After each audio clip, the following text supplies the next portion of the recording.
Well, everyone, here we are. The final day, the final trial, and we are going through all of it. With that being said, hello, welcome back to Phoenix Wright Ace Attorney Rise from the Ashes. With all evidence in hand, the stage is finally set. Let's close this case on the trial of Lana Skye. Here we go. Oh boy.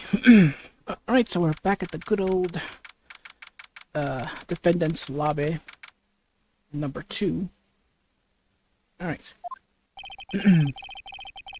This is the defendant lobby, alright. But there's no defendant. I've been trying to reach Lana all morning. Where could she be? And where's Emma, for that matter? It almost seems as if something's been happening behind the scenes. Oh, it's Edgeworth. Edgeworth! Knowing you, you've already figured it out. Who the owner of all those sevens ID number is, that is. Well, I have a pretty strong hunch. Looks like I'm not the only one who's figured it out. You know, the only reason this trial didn't reach a verdict is because there was still room for doubt regarding this ID record. If that number does belong to whom you suspect, then no doubt will remain. After all, he hasn't been officially charged with anything. True, not yet. In any event, once all doubt has been removed from that list, I can call for a ruling. 5 minutes, Wright, and Chief Prosecutor Skye will be found guilty. But she didn't do it. I figured you'd say as much. That's why I came here, to hear what you have to say. This is the first time he's ever done something like this. Lana's hiding something, and the only way we'll ever know the truth is to draw it out of her. The truth? Everything goes back to the SL9 incident. Don't be stupid. A day of the trial. We don't have time to reminisce about the past. That depends on you. If she's found guilty, you'll lose your only chance to find out what really happened. I'll think about it. See you in court, Wright.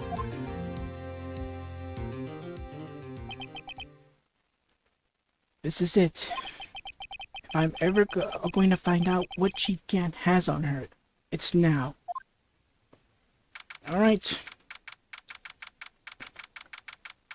Let the trial begin.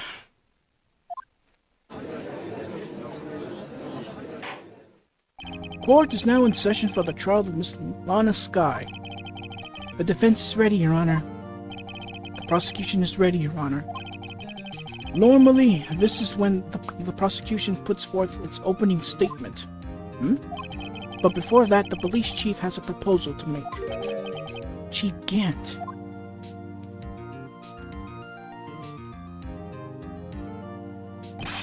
Morning, folks. How's everyone doing? Hey, Udgy. Yeah, it's Udgy, not... It was supposed to be like Judge. Udgy. Been back to the pool yet? No, I've been drowning enough as it is in my work. Oh, that's a good one. I don't think I can top that. If you don't mind me asking, Chief, exactly what is this proposal of yours?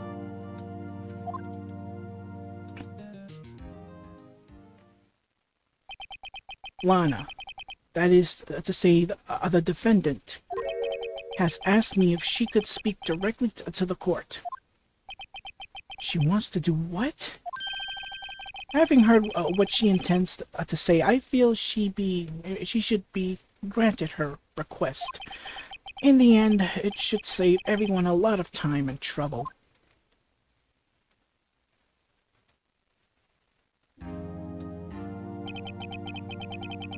What's this all about, defendant? I'd just like to make one simple request and I'll be finished. Well then, what's your request? Your Honor, I'd like you to put an immediate end to this trial. Huh? I confess to all charges against me. On February 21st of this year, I murdered Detective Bruce Goodman in the underground parking lot of the prosecutor's office. No, Lana!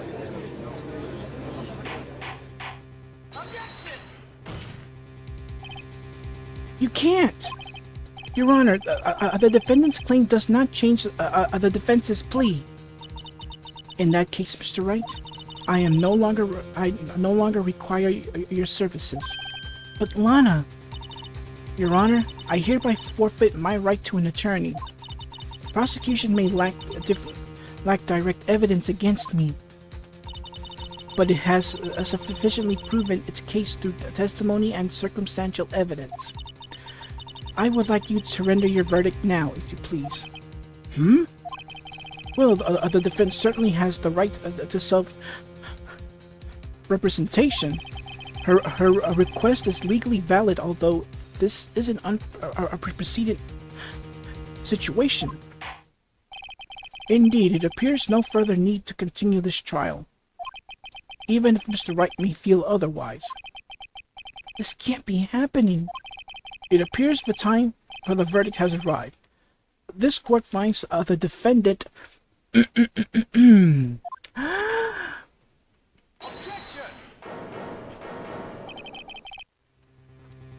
You knew this was going to happen. One moment, Your Honor.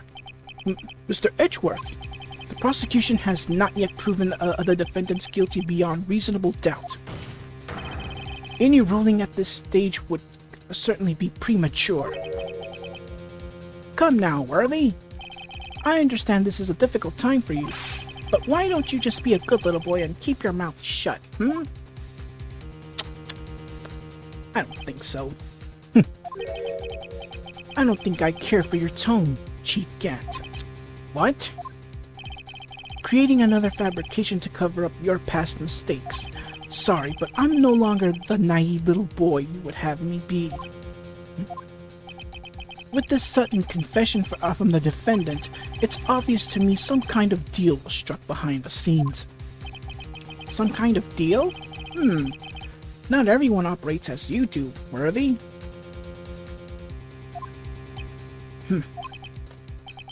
I thought so. Your Honor, the prosecution would like to change its first witness. Oh? To whom? As its first witness, the prosecution would like to call Miss Emma Skye. I request the court hears her testimony. Mr. Edgeworth, I am exercising my right to self-representation. I don't think we need to contend. I don't care what you think, Miss Skye. The exposure of truth sometimes results in tragedy.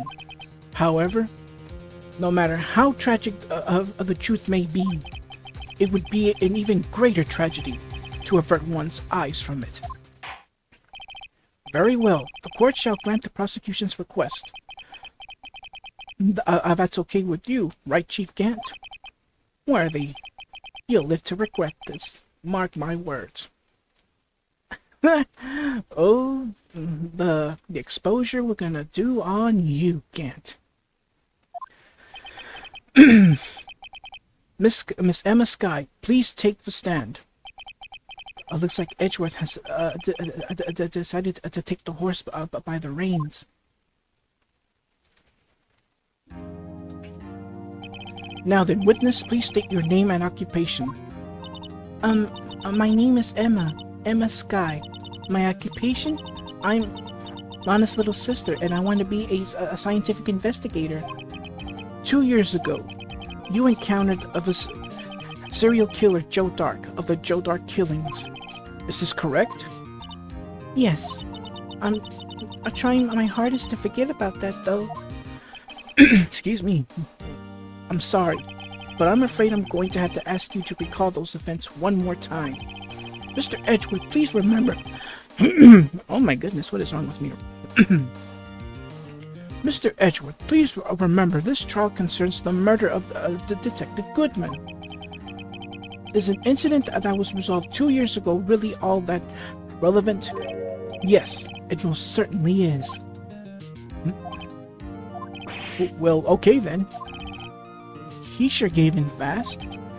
Now, please testify about what happened to you 2 years ago.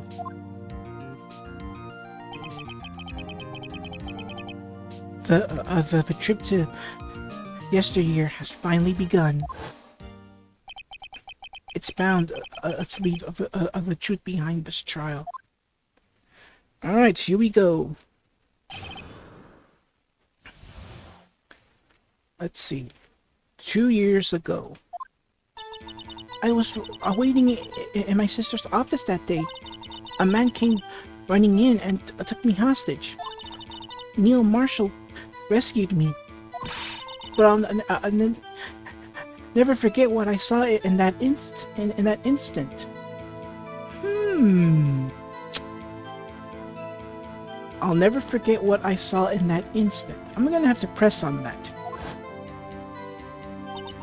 The man raised up his knife and stabbed Mr. Marshall in the chest. It's a good thing you weren't harmed. I passed out. I don't remember much. That's understandable. However, please tell me, Mr. Edgeworth, what does this testimony have to do with Detective Goodman's murder? That will soon become apparent, Your Honor. You've got to admire him for his courage, considering he has no evidence. Very well. The defense may begin its cross-examination.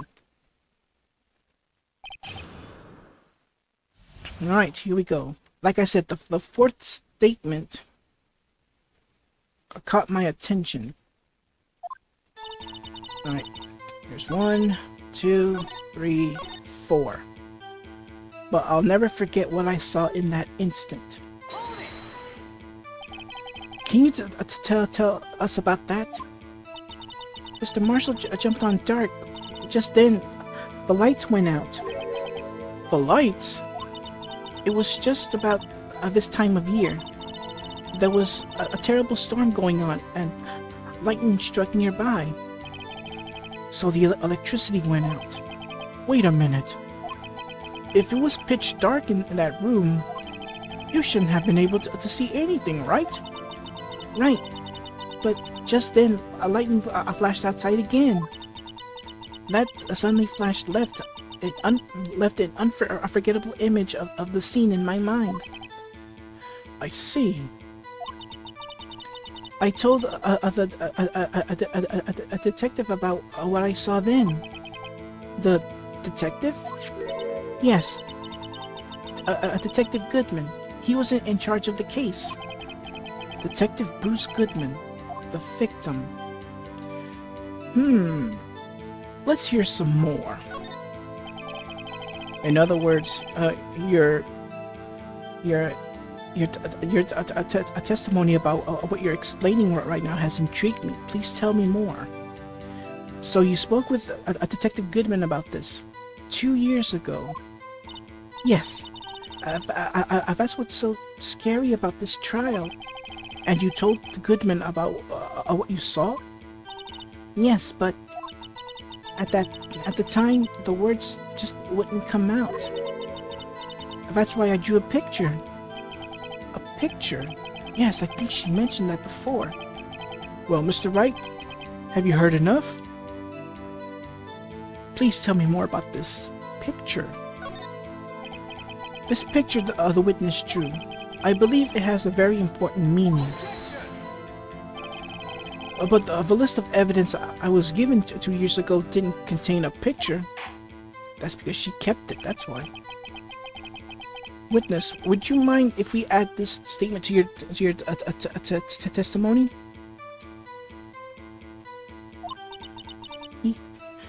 Yes, Your Honor. New evidence, statement.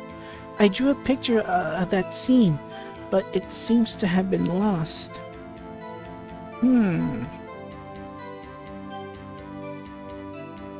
Let's press on that.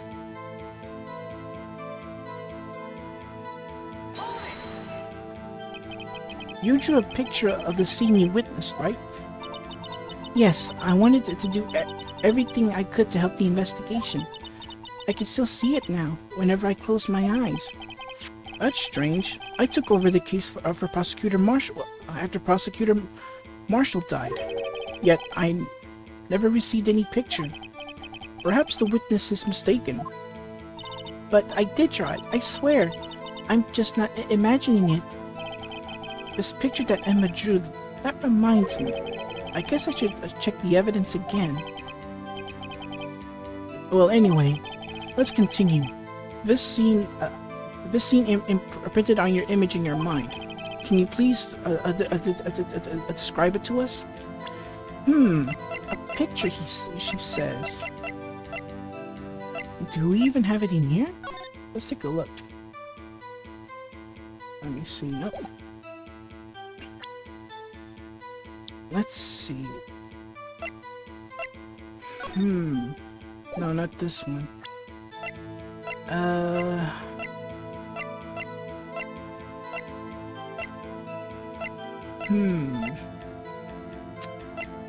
Let's see. Where is this little evidence thing she's talking about? Not quite sure.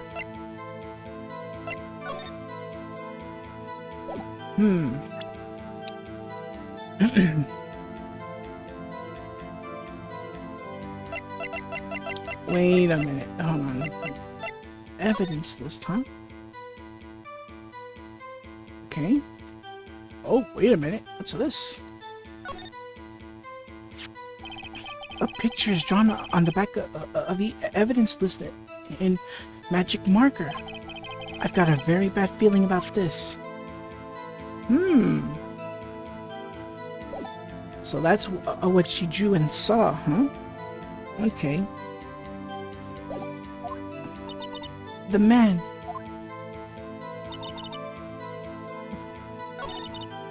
Alright. Let's present the evidence list here.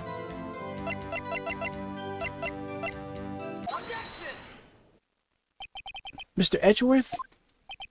This a little girl put all her heart into drawing that picture. And yet you would insist on denying its existence? Huh? Hey, I'm not the bad guy. All I'm saying is that as the prosecutor for that case, I wasn't handed such a picture. That may well be, but that doesn't mean it doesn't exist. Behold.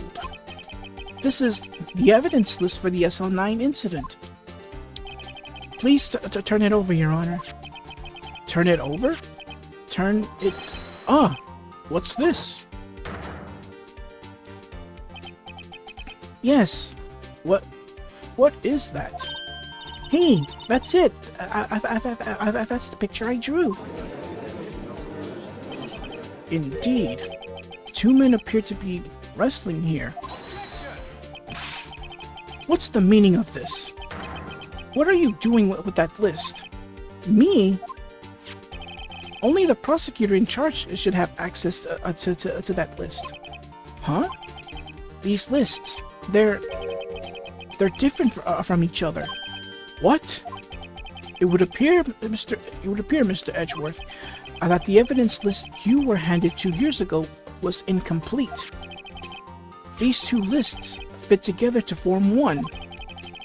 You can see the marks here, where they were torn apart from each other. So you see, Mr. Edgeworth, it's quite obvious what happened. 2 years ago, only half of the evidence in that case ever reached you. What? What?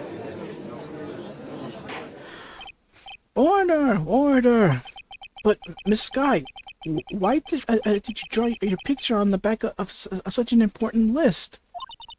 Because that's what Detective Goodman handed me in the questioning room, Your Honor.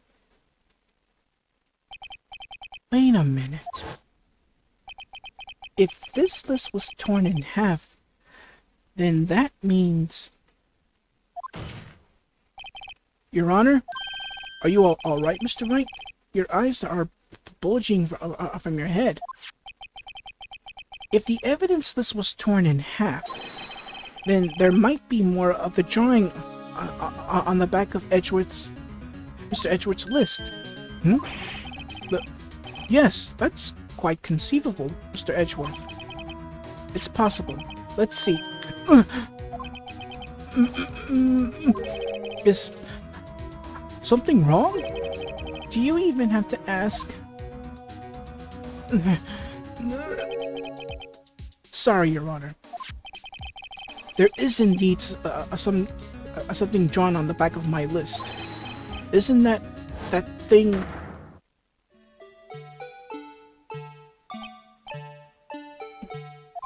That thing. That thing was dancing in the evidence room. Clearly, this act of vandalism is the work of a certain chief of detectives. I guess he was out of scrap paper. Alright, so the evidence list has been put back together. List of evidence in the SL9 incident. Half of this list was found in Gant's desk. Very well. Witness, will you please... oh my goodness. Will you please testify about this picture you drew 2 years ago? Huh? Oh, yes, sir, Your Honor. What's wrong with Emma? She seemed to be thinking about something when she was looking at the picture. Okay. Emma's picture. This is the picture I drew 2 years ago. The flash of lightning was so bright, all I could see were shadows. After that, I must have fainted. This picture shows exactly what I saw in that instant. The picture shown in the last instant, huh? You know, there was a piece of evidence that I didn't look up in the last video. All right, Neil's autopsy report. Stabbed in the back. Oh yeah, I did. Stabbed in the back. Died from a punctured heart and lung. A knife tip was in the wound.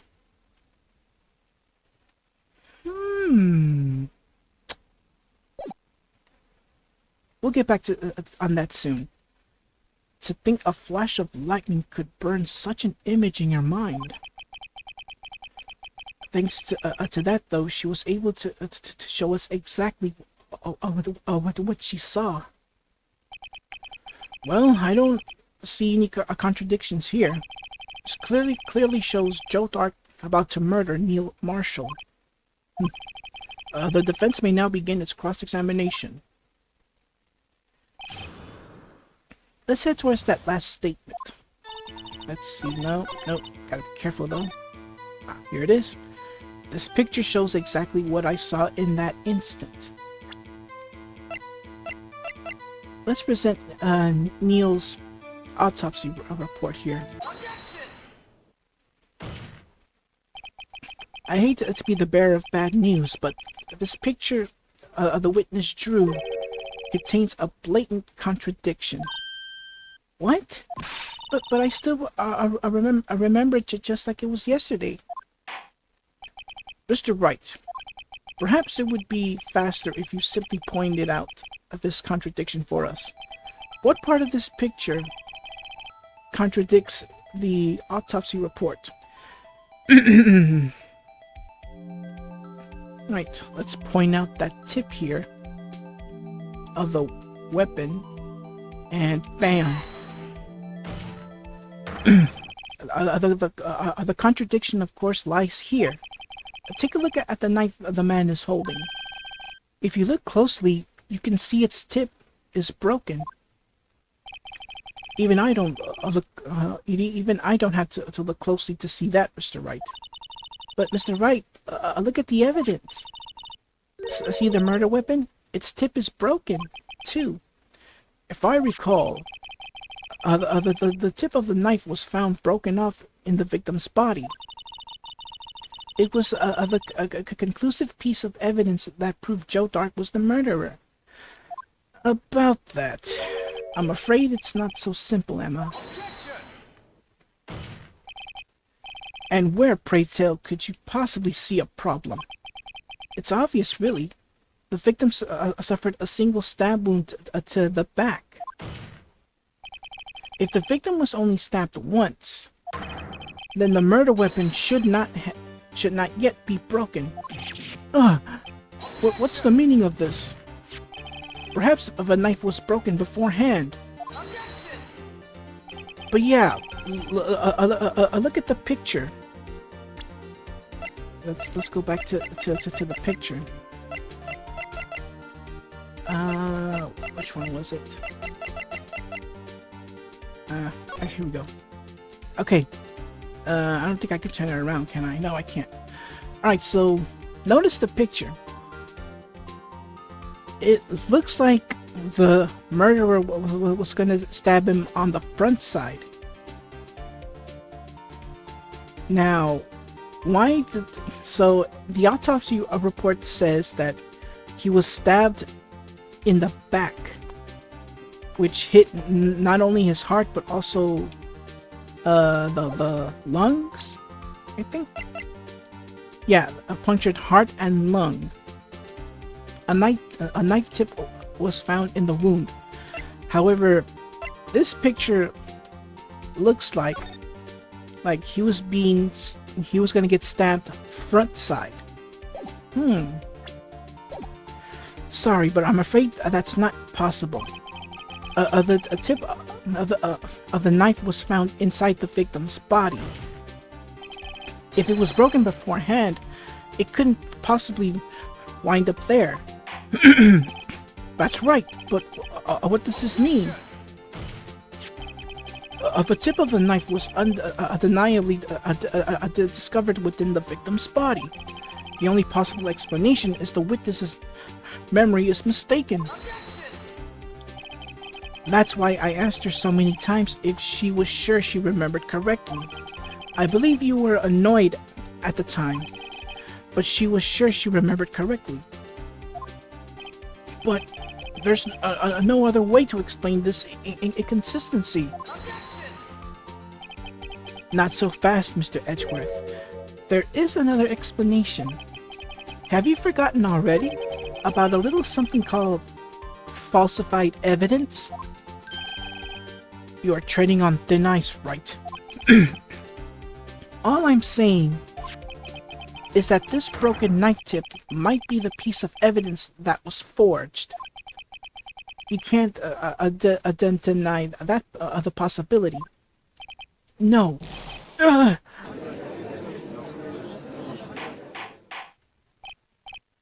Order! Order! Order! Are you saying the investigation really was corrupted? Your Honor, please allow me to once again go over the events that took place the day of the murder.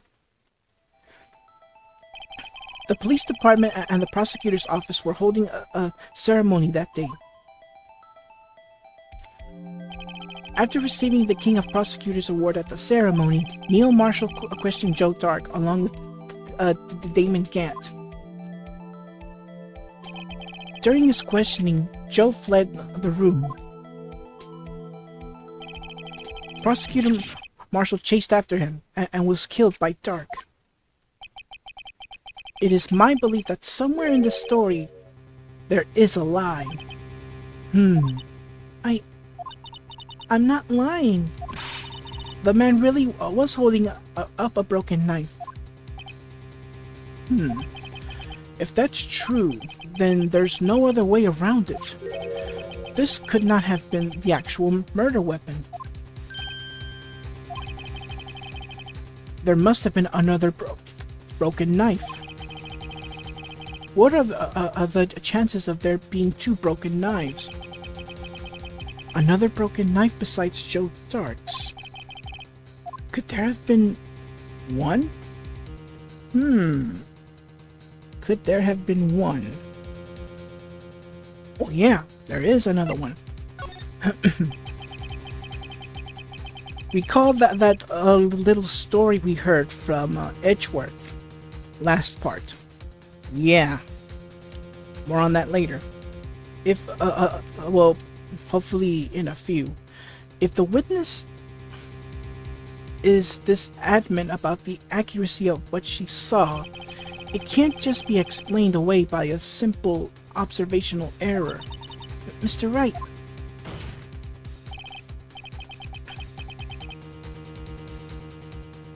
In that instant, Emma really did see a broken knife. I assume then that you have some information about this other broken knife. If so, please feel free to enlighten us. The murder weapon was already broken prior to the murder. There's only one way. Take a look at this. Here's the real murder weapon. And thus, we are going to present that tip. Where is that tip of the weapon? Do we even have it?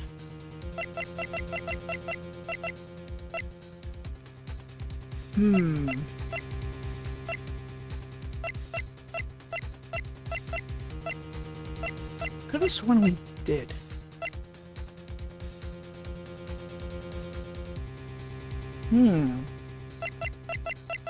Looks like we don't have that tip of the weapon. But there is something that might help. The Gant team picture. The answer lies in the past. 2 years in the past, that is. Right here inside this picture.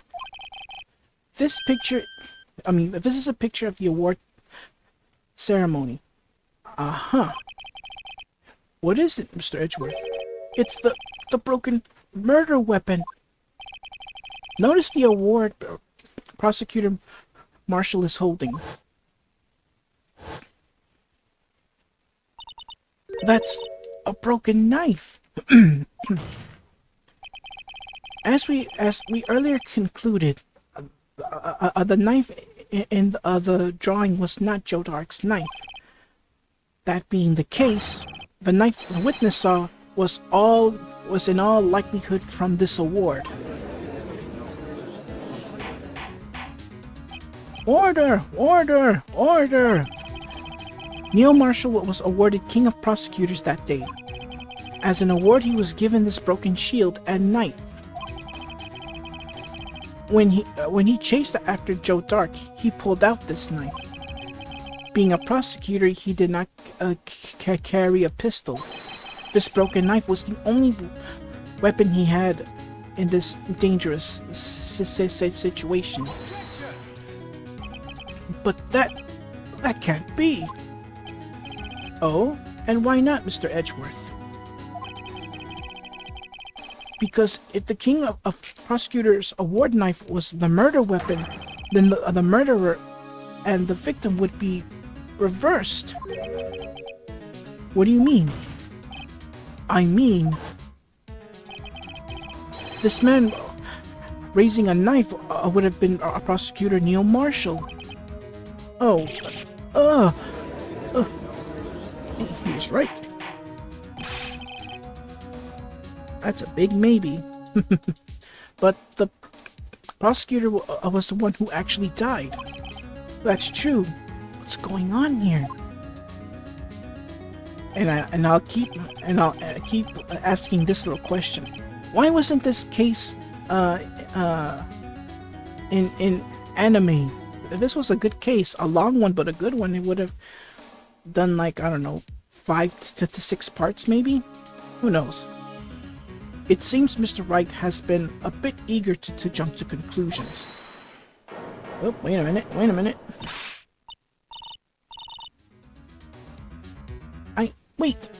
I remember now. I remember everything. Witness? Mr. Edgeworth. What is it? Could you show me your evidence list again, please? His list?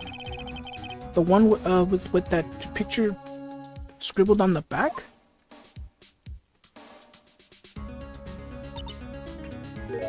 I knew it! This picture. I'm the one who drew it. What? You drew that? That's right. The list wasn't torn in half at the time I drew this picture.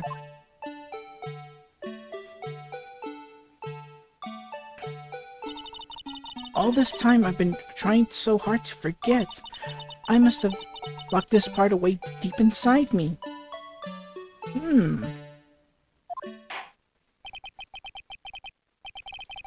Perhaps it would be best if we added this to the witness's testimony.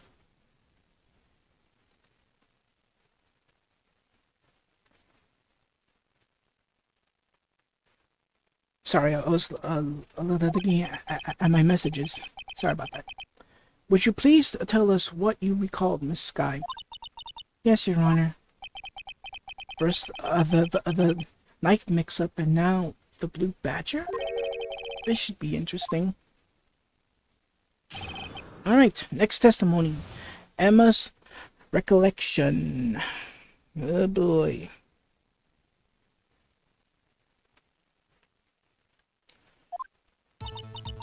When I saw that man raise his knife, I panicked and rushed towards both of them.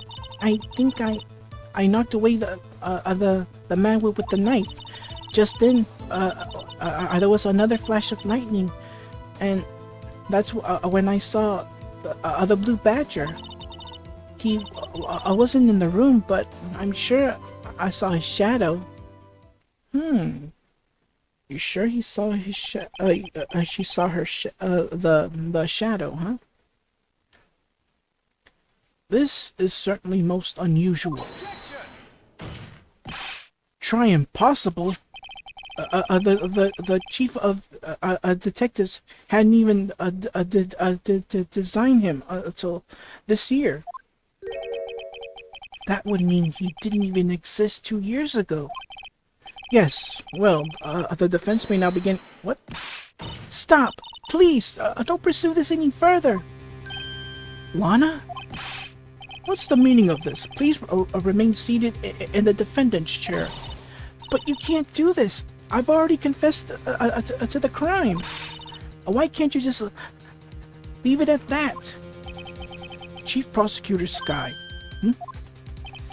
We've already come this far. It's too late to turn back. Silence. The defense will now begin its cross-examination. Bailiff, please detain the defendant. It seems we're finally getting to the core of the matter. Alright, so I'm gonna head towards the fourth statement if I can count it. 1, 2, 3, 4. Alright. When I saw the blue badger. Well, about that. So, as they said, the arrival of the blue badger didn't come until this following year. It didn't. The blue badger mascot didn't exist 2 years prior. Sorry. So, what could she have seen? Well, you're about to be surprised. The mysterious blue badger was in fact this. But that's... what exactly is that? I believe it's some sort of jar. But Mr. Wright, that doesn't look like anything like the blue badger. Indeed it doesn't. As it stands now, it's just a plain jar. However, what if we were to change our viewpoint? Our viewpoint? I've got to show them the correct angle to look at this. Alright, so basically what we gotta do is to turn this around and to make it look like the blue badger in a way. Yeah, when I first played this, I really had problems with it. So, I mean, like on how it's supposed to be, like how it looks like.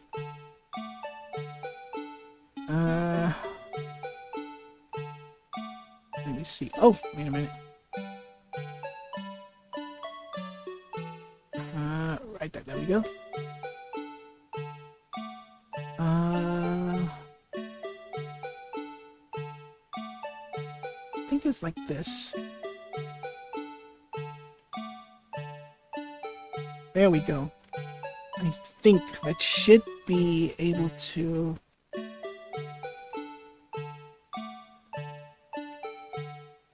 Right there. That should do it. Yeah, there we go. That should help, I hope.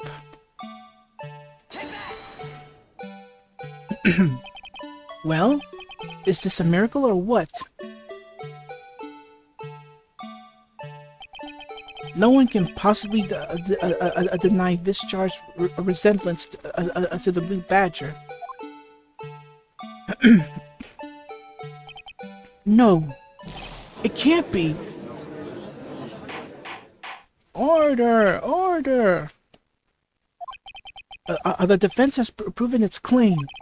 The mysterious Blue Badger witnessed on that day of the crime was actually this. Although we all enjoy Mr. Wright's dramatic performance, one question remains. What's your point? What do you mean? So the Badger thing wasn't actually just a jar. That doesn't change anything. I'm afraid that's where you're wrong, Mr. Edgeworth. You see, this changes everything. Indeed? Very well then. Please tell us. What's different now that we know the witness saw this jar?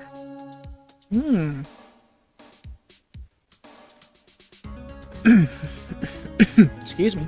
Yeah, I got a lot in my throat. Much better. All right.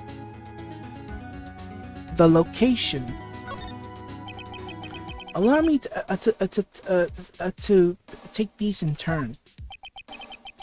At the moment of the murder, the witness saw this jar. At a very specific angle, I might add, Mr. Wright. Yes, well, knowing this, where could she have seen this jar? Where? The location of the jar is shown in a picture taken on the day of the crime. It's on a shelf in the office of Damon Gant.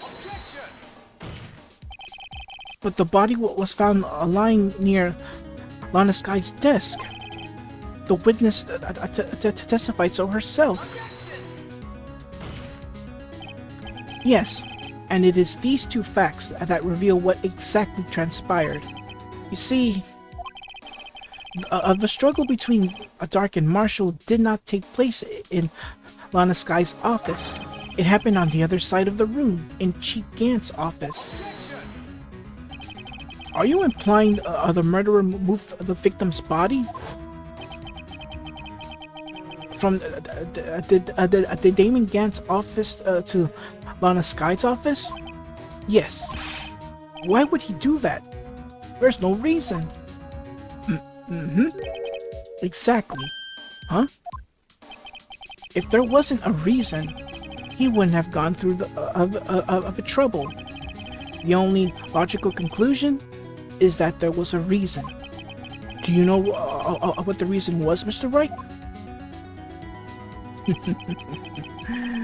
Oh boy, oh boy, oh boy. I finally figured it out.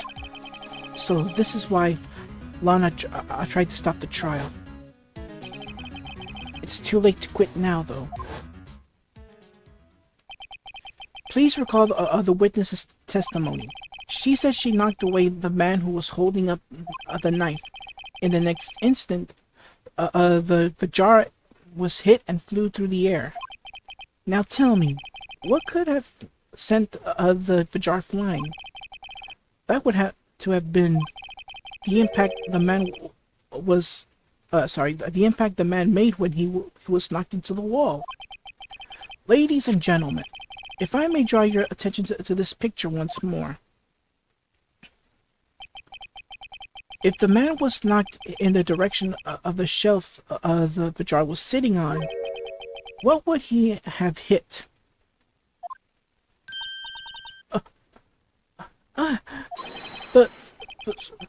a suit of armor, holding a very sharp, dangerous-looking sword. Yes. And since the man who knocked into the armor was carrying a broken knife, he would have had to have Armstrong, oh my goodness, Neil Marshall, wielding the King of Prosecutors trophy. No, Mr. Wright, you can't be thinking... Yes. There is another possibility of what actually transpired in that room. Another possibility? Of course, the perpetrator would have no idea, but nevertheless, I don't know if I can go through with this. Mr. Wright, what's the matter? If events took place as the defense theorizes, then the outcome is obvious. Excuse me. In that moment, assuming the man Emma Sky knocked away was actually Prosecutor Neil Marshall.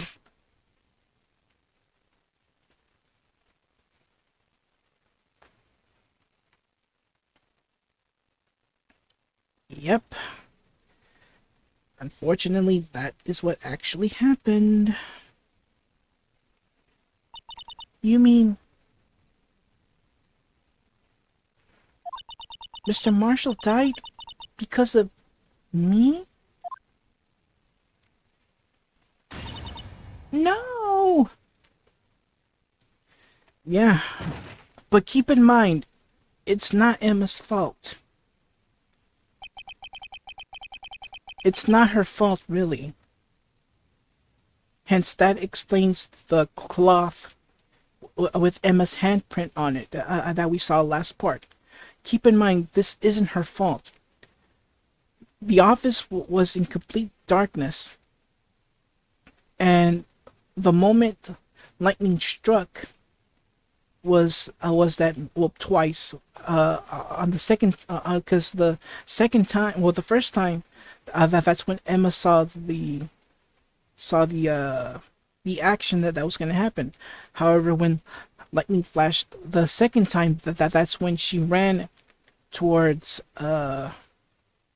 whom she thought was the killer, pushes him, and well, we all know what just happened right now. So yeah, I never imagined her testimony would lead to this.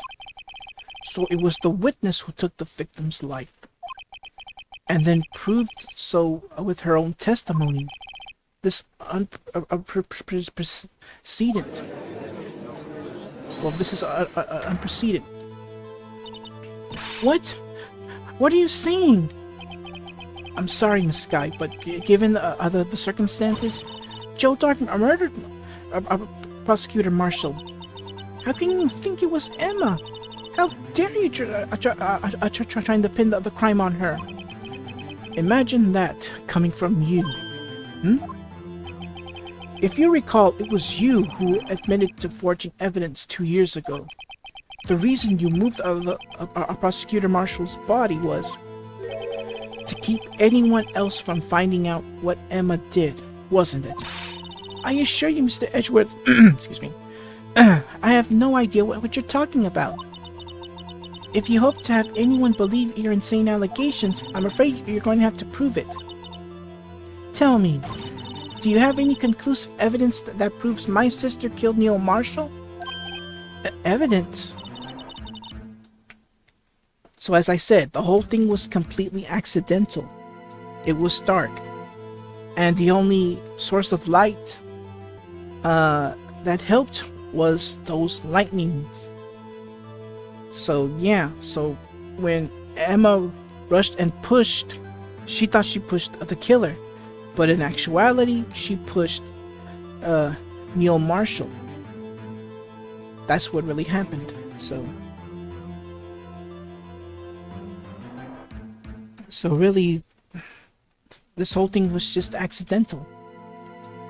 I'm willing to bet you don't. Yes, it certainly would be difficult to prove this with evidence. If we don't have evidence, then we'll have to rely on testimony. I'm afraid that won't work in this case. Both parties involved in the incident are dead. You certainly can't get dead people to testify. This has all been a wild goose chase from the beginning. Touché, Miss Sky. Of course, that only leaves us with one possibility. You mean there's still another possibility?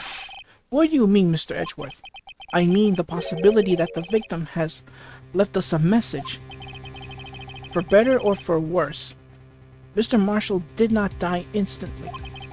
He may have left behind the name of the person who took his life in one manner or another. That's impossible. Well, Mr. Wright, this is the only possibility left for you. A message from the deceased. Does such a message exist? I've got to think back to the court record. The real murderer's name the victim may left behind is in the evidence, unfortunately. This message from the deceased is already in our possession. Mr. Wright, will you stop at nothing to prove my sister a murderer? Do not be mistaken, Miss Sky. Our purpose is to not accuse Emma of any crime. There is only one thing we seek. The truth. No matter how painful it may be. Now then, Mr. Wright, please show us the piece of evidence that conveys a message from the deceased. Thus we get to this. The unstable jar. This is the message left by the deceased. This is that blue badger from before, right? Oh, is he going to just speak the killer's name? If that thing could, I'm sure it would. Looks like everyone's forgotten that this is a jar. A message was left here, on the surface of this jar. What do you mean? If you look closely, you could see a faint trail of blood on this jar. It looks like someone wiped the blood away. Yes, but notice, for some reason, the blood on some of the fragments was not wiped away. Yes, there is a line here, drawn in blood. So what you're saying is these dots were once lines. Prosecutor Marshall did not die instantly. He used the few precious moments left to him to leave behind a message. One that someone apparently wiped away, but blood must have seeped into the jar where the lines changed directions. Precisely so. All we need to do is connect these points, and the victim's message will become apparent. No! Mr. Wright, what kind of message did the victim leave for us? Your Honor, I believe these bloodstains will reveal to us the answer. I've got to connect these dots to make letters. There's only one thing the victim could have written given the circumstances. His murderer's name. Alright, so it's time to play Connect the Dots. So what I'm going to do here is go right here. Bam. Oops. Bam. Bam. And of course, oh, that's it. Okay. Go right here. Bam. Go right here. Bam. Right here. Bam. Right here. Boom. And bam. And booyah. And that's it.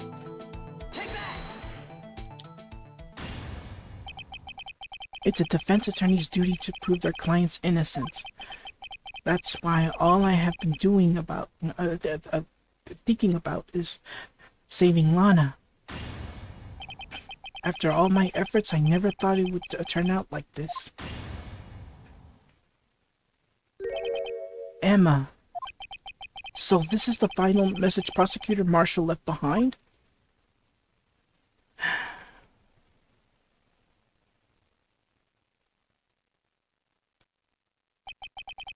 Of all people.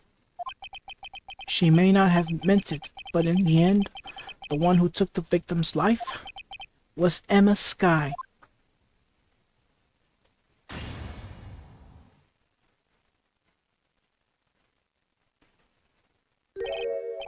See, Worthy? Can't say I didn't warn you. Chief Gant, do you understand the implications of what you've done? What? What are you talking about? 2 years ago, Joe Dark was sentenced to death. He was convicted because of his final murder. I believe you were the prosecutor in the case, were you not? Yes, Worthy. Because of you, an innocent man was sentenced to death. Not only that, but you used forged evidence to ensure his conviction.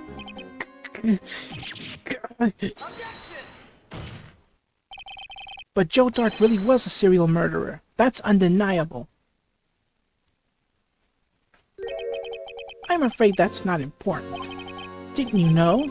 We aren't defenders of justice. What? We're merely keepers of the law. Sentencing a man to death is no light matter.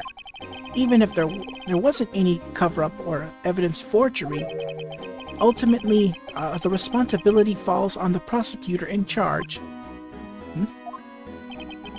Despite what anyone may say, this fact cannot be denied. Wow, the audience is just... What's going on at the prosecutor's office? They might have sent an innocent man to his death. How can he just stand there like it wasn't his fault? Order! Order! Order! The gavel's pounding fell on deaf ears. Unable to settle the crowd, the judge declared a recess. Where this trial is headed, no one knows. Oof, we're not done yet. Oh wow. I have to take a little break and be right back so we can continue this finale of the trial. So, cut. Okay, I'm back. Alright, here we go. We're not done yet. Let's continue on. So we're back at the good old defendant lobby. Sorry, Edgeworth. I didn't mean to get you in trouble. Don't worry about it. This is my problem, not yours. Hope I'm not interrupting anything, pals. Oh, guess I am. I'll come back later. Wait! Detective Gumshoe, what is it? You got a lot of nerve, pal. I'm making a detective run all around while on duty. And on top of that, you call me here. I've seen happy people at funerals. I take it Lana's having you run errands again. Let me tell you, this is the last time, pal. Here, she's asked me to give you this to give this to you if there was a break in today's trial. Evidence law? Edgeworth was talking about this just the other day. You must know of the 2 rules of evidence law. Rule number 1. No evidence shall be shown without the approval of the police department. Is that right, Mr. Wright? It seems so. You could at least study some evidence law, really. The chief prosecutor also wanted me to give you a message. A message? She said if you're planning to take him on, you're going to need this book. him. I guess I'll need to give this book a thorough read. Right now, that is. Alright, so we get our next piece of evidence, the evidence law. From Miss Sky explains the two rules of evidence law. Despite how the book is big, there's only two rules of evidence law. Let's have a read real quick. Alright. Rules for submitting evidence. Rule number 1. No evidence shall be shown without the approval of the police department. Rule number 2. Unregistered evidence presented must be relevant to the case on trial. So yeah, first things first, no evidence shall be shown without the okay of the police department. And 2, if there are any evidence that wasn't submitted but are relevant to the case, they can show it. In other words,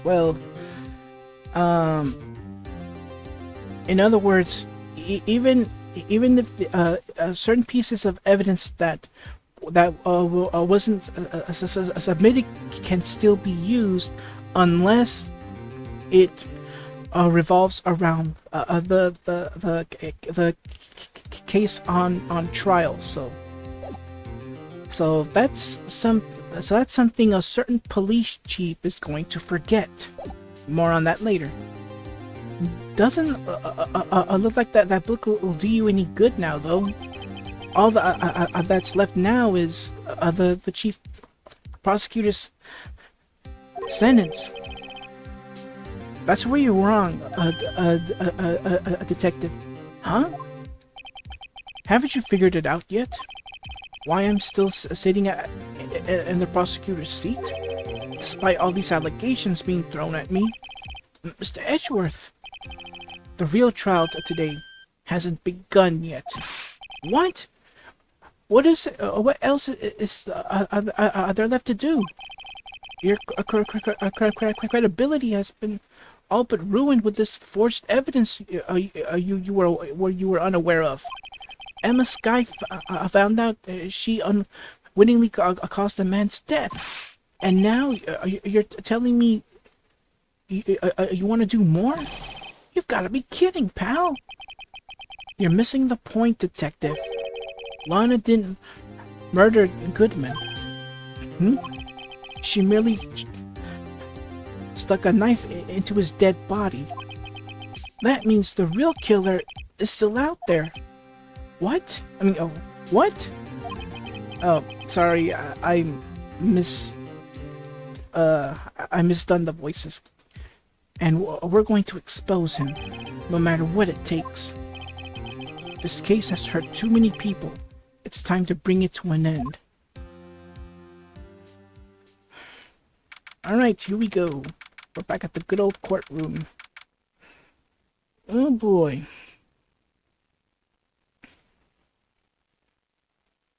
Here we go.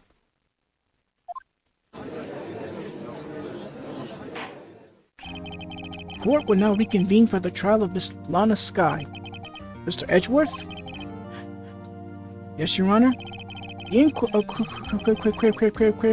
Committee is planning to impose harsh penalties for your actions. Thank you for the news, Your Honor. Yes, well, normally this is where the prosecution calls forth a witness, but, this isn't easy to say. You see, there is some concern that you, Mr. Edgeworth, may have, struck a bargain. You think I may have manipulated the witnesses. I didn't say that. It's just, you see, everyone has been talking and... Very well, Your Honor. I have a solution. A solution? That being the case, the prosecution will allow the defense to call forth all further witnesses. What? But there's no precedent for what you're proposing. Undeniably, this is an unusual arrangement, but a very effective one. It would prove that I haven't struck any deals with the witnesses. Well, Mr. Wright, what do you say? Unbelievable. Edgeworth has found a way to continue the trial. Very well. The defense accepts the prosecution's proposal. Then it's settled. Then defense may now call forth the next witness. Mr. Wright, you do realize this is your last chance. If you call the wrong witness, this trial is as good as over. The defense calls. The time's finally come to bring out the real murderer. Damon Gant. Damon Gant. The defense calls Damon Gant to the stand. Damon Gant? What does he have to do with anything? Oh, you'll be surprised, Judge. You'll be surprised. As the defendant's partner 2 years ago, Mr. Gant has first-hand knowledge of the crime. I feel we should hear what he has to say about it. As luck would have it, he should still be in the courthouse. He would also be the least likely to have been manipulated by me in any way. Wouldn't you agree, Your Honor? True. All right. Bailiff, please escort Mr. Gant to the stand. Witness, please state your name and occupation. What is this? Some kind of practical joke? I was just on my way to lunch. Your name and occupation, sir. Worthy, are you sure you want to do this? Your name and occupation. So, you want to play hardball, eh? Please, Mr. Gant. Fine. My name is Damon Gant. I'm the acting chief of police. Now then, Chief Gant, the court requests to hear your testimony. Oh, righto. What's with that grim face? First, let's clear up this SL9 incident. Oh, you mean at that time when Lana's sister murdered that prosecutor? Personally, I think it's been made pretty clear already. There are still some things unaccounted for. Oh, like what? Like the role you played in all of this. Son, either you're very brave or very foolish. Truth be told, he can be both. You are aware, of course, that a police chief has all kinds of weapons at his disposal. Weapons? Sure. I take my testimony, for example. I don't have to give it if I don't want to. What? Is that true? I'm afraid so. The chief of police has the right to refuse to testify. Of course, such an action carries with it certain risks. Don't worry, I'm not here to hinder your trial. Just remember, if this turns out to be a big waste of time, don't say I didn't warn you. Very well. The witness may now begin his testimony. Alright, here we go. The SL9 incident. As I recall, Neil and I were questioning him that day. To make a long story short, we slipped up. That power outage didn't help either. When I went to my office, I found Lana there. Apparently, she had already arranged the crime scene. As you can see, I had nothing to do with the forgery. You didn't have nothing to do with the forgery, huh? Is that when the Dark was arrested? Him? He was lying on the floor unconscious.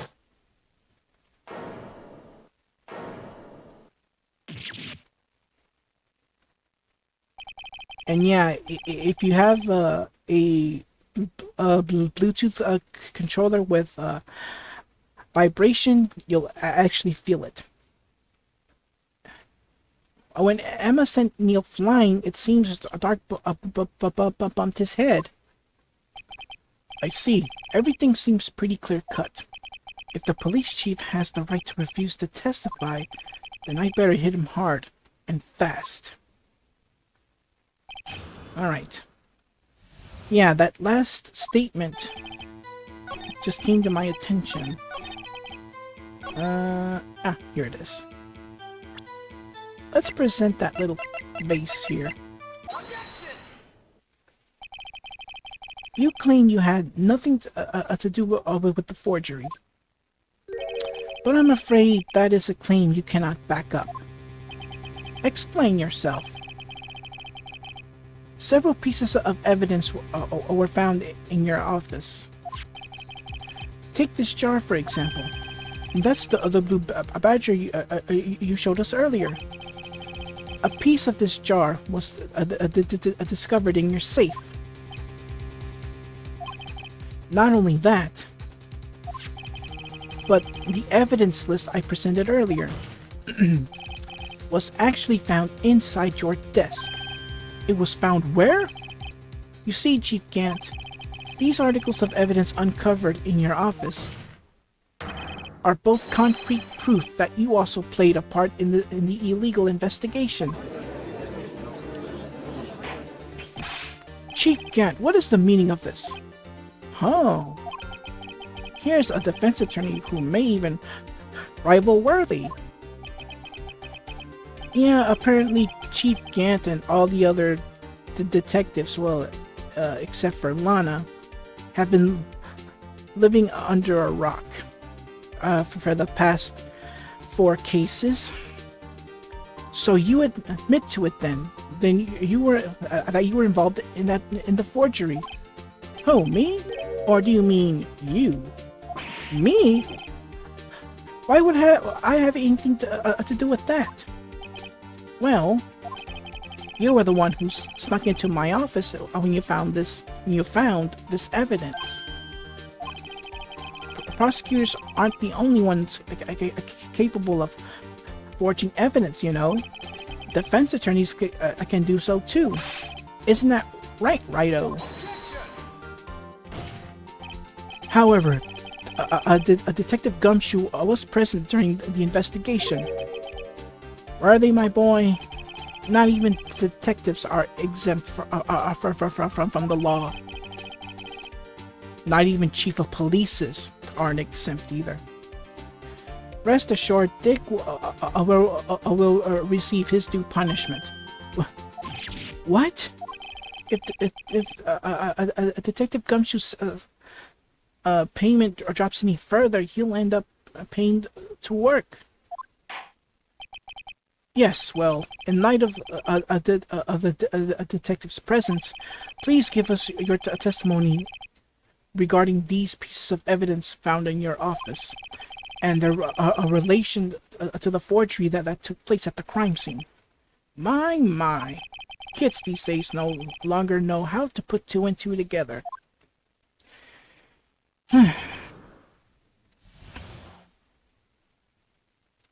Evidence and forgery. Here we go. Let's see. What was it now? A jar fragment and a list? For all I know, you could have planted them in my office. Anyway, you can't prove when those pieces of evidence were discovered. If they were... Oh, excuse me. If they were found after Dark was convicted, then they're worthless. There's no reason I'd participate in a forgery. Rearranging the crime scene wouldn't help me out in any way. Wouldn't help you out in any way, huh? Mr. Wright? Yes, Your Honor? When investigating the crime scene, You should have been more careful to observe protocol. You understand that I am the chief of police, right? There will be consequences. Ugh. Indeed, I believe I will press charges, so you won't make the same mistake again.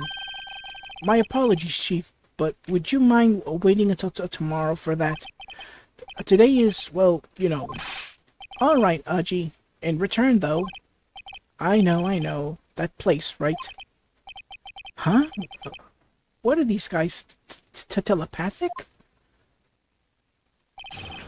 Alright, so that last statement caught my attention, so we're gonna head there right now, but I gotta be careful. Here it is. Let's press. Really, Chief Gant? At the very least, there is one very large benefit you've reaped from all this. Oh? I wasn't aware. What is this benefit? That would, of course, be the position of, the position you have. Chief of Police. Oh? The resolution of the SL9 incident secured your promotion to Chief. That in itself is sufficient motive. Oh, that's a good one. Huh? Do you really think I'm that incompetent? What do you mean? Even without that case, I was already in line to become the next chief. The resolution of SL9 merely sped up the inevitable a little. Is that true, Edgeworth? Yes, he was going to be made chief anyway. Be careful when pointing that finger, or you might wind up being the one pointed at. So that means there's only one possible motivation for you to commit forgery. If you didn't do it for yourself, then you did it for someone else. Don't be silly, Worthy.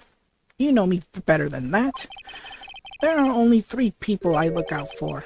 Me, myself, and I. There, it's out in the open now. Aji, would you mind if I change my testimony a little? By all means, please do. I wouldn't be anyone's accomplice if there was nothing in it for me. Let's press him on that. Nothing in it for you? Sorry, but the only person I care about is yours truly.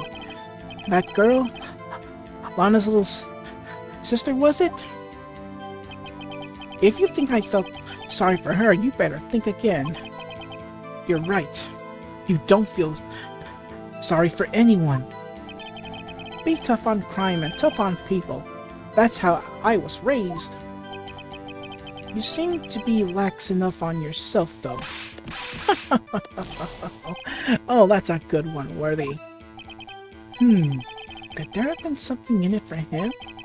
Given his selfishness, would he have helped someone out?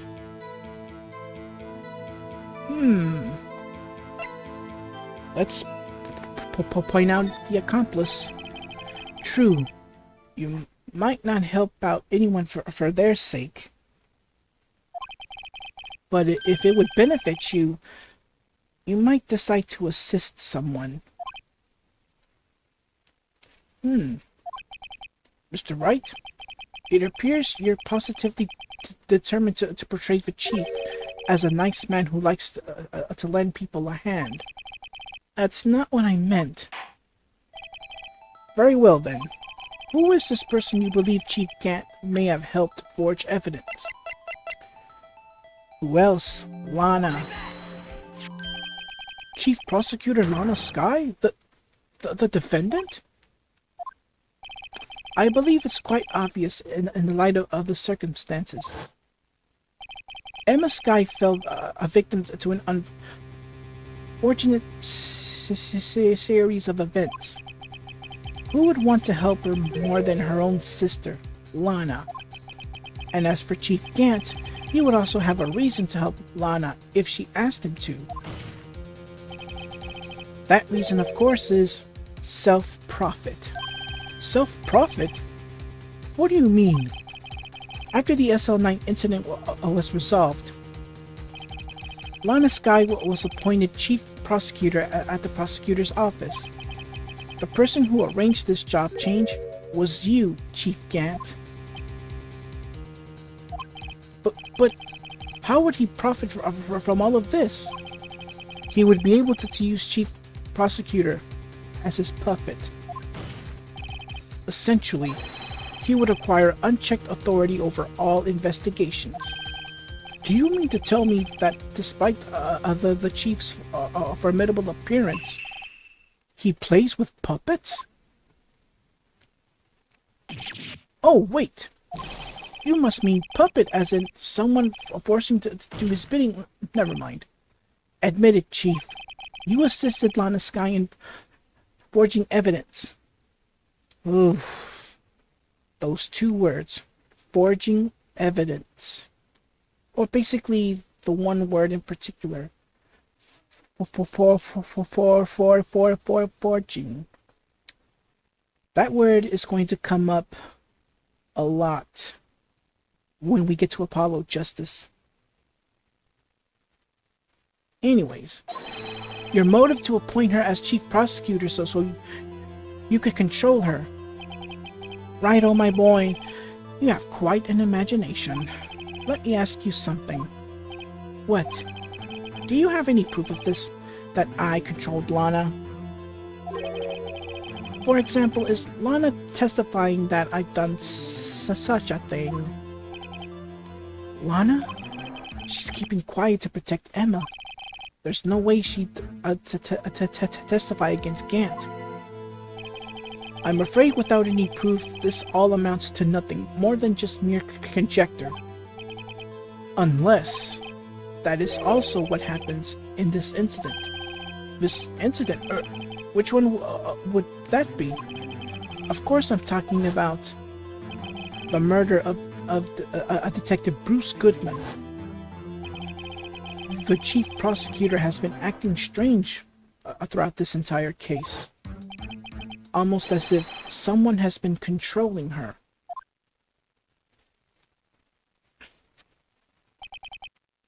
Worthy, you better watch your tongue. I wouldn't want you to get hurt. Just what do you mean? What he means, Your Honor, is that Chief Gant is involved in the murder of Detective Goodman.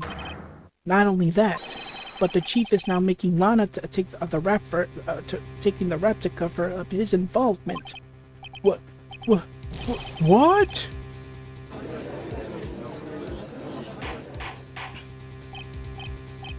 Order! Order! I said order! Mr. Wright, you can't be serious. Huh? This is an effort.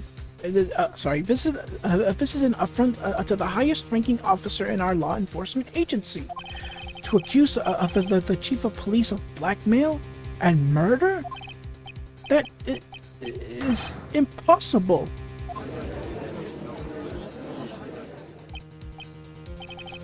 Your Honor, I was merely reiterating what Mr. Edgeworth said in easy-to-understand language. It's too late, Mr. Wright. There's no turning back for us now.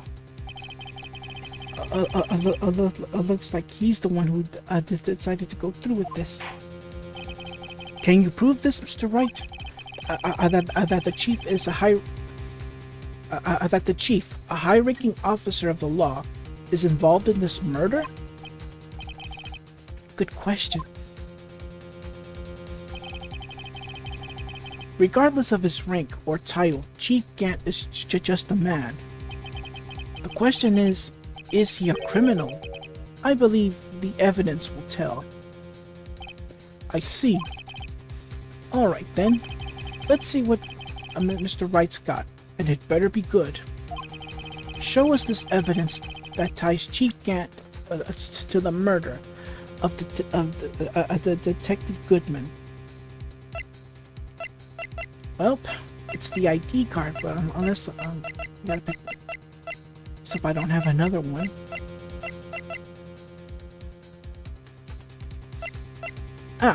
Oh, sorry. The ID card record. Yeah, that whole sevens, all those sevens have anything to do with it? This is the ID card list. Yes, the one that shows who entered the evidence room on the day of the crime. There was one ID on the list we couldn't determine the owner of yesterday. All those sevens. Sorry, but there's no way you can prove that's my card number. It's your number? Uh-oh. Yeah, thanks for blurting it out, Gant. What? How do you know that? The safe in Chief Gant's office requires a code to open. A 7-digit code. 7 digits? You don't mean... I'm afraid so, Your Honor. The code was that many sevens. The same as the remaining ID card number on that list. Chief Gant, you entered the evidence room on the day of the crime. Oh, look at you. As you just saw, Chief Gant was raising his fist, meaning, uh-oh.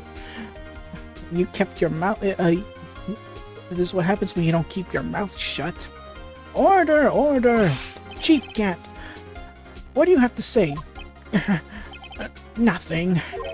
The defense search of my office was in violation of regulations, and I will demand Mr. Wright will be punished to the maximum extent of the law. But right now, this court demands an explanation from you about the use of this ID card. Chief Gant, so you admit it? You entered the evidence room? On the day of the crime? What about it? I'm chief of police, whether it's the evidence room or the bathroom. What's the difference? I can go anywhere I want. Tell me, when you entered the room, were you alone? I always go to the bathroom alone, as I do with the evidence room. Detective Goodman wouldn't have happened to be with you that day, would he? Of course not. Why would he be? I hadn't seen him in days. You hadn't seen him in days? Chief Gant, I'm afraid you've just undone yourself. On that day, you had to have met with Goodman. What do you mean? This trial's purpose is to determine honest guy's guilt. No, it isn't, Your Honor. This trial's purpose is to determine the truth. If Chief Gant met with the victim on the day of the crime, then we need to determine one thing. What transpired during that meeting? In that case, Mr. Wright, I'm going to have to ask you for evidence. Show us proof that the victim went to meet Chief Gant on the day of the crime. Okay then. Let's present that little, lost report thing.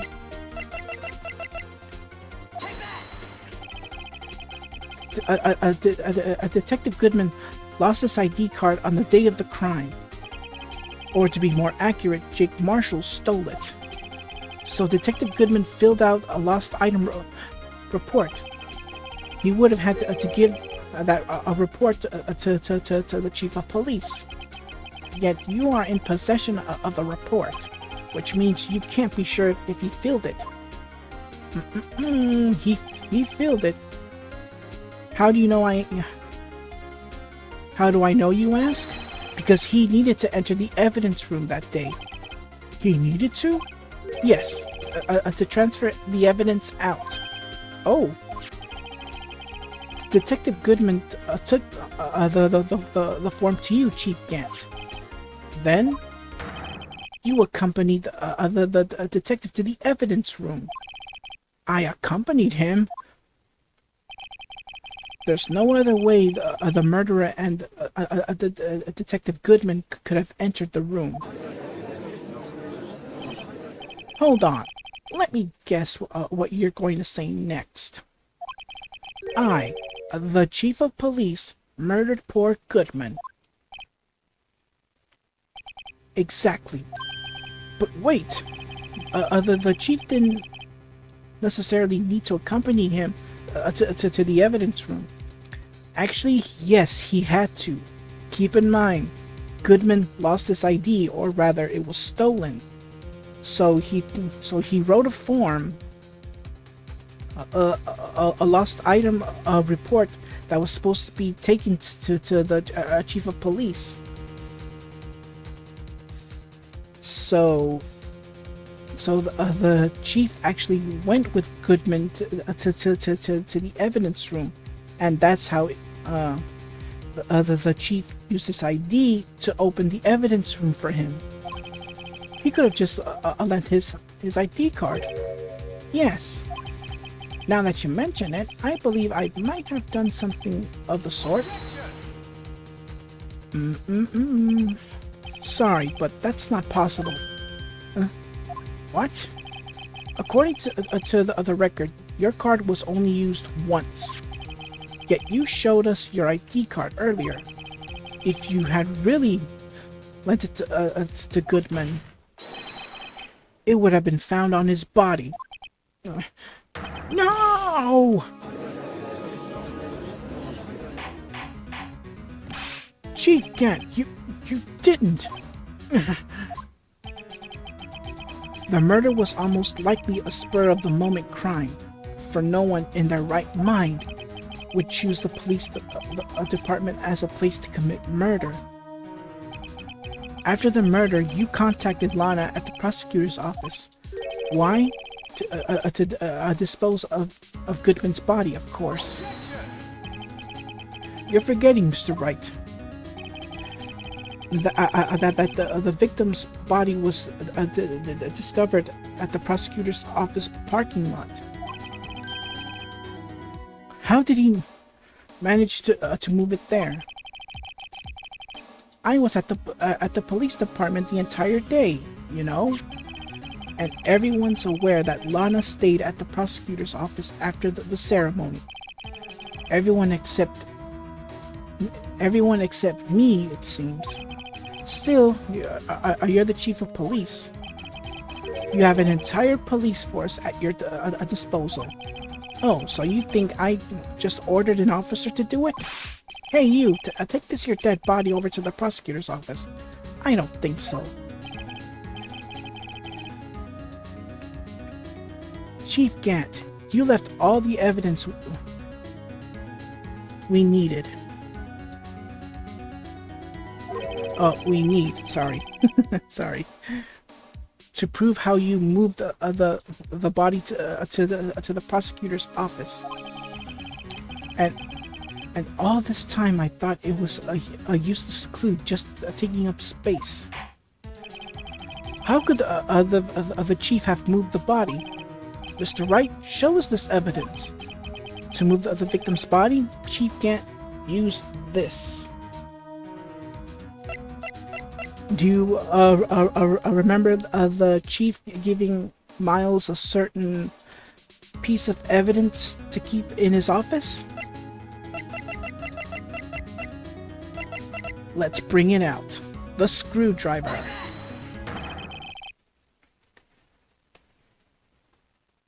Sorry, I thought I heard a noise there. Anyways, this is how he moved Goodman's body. What's that? A screwdriver? But what does that have to do with this case? Mr. Edgeworth, think back to the day of the crime. What is this screwdriver doing here?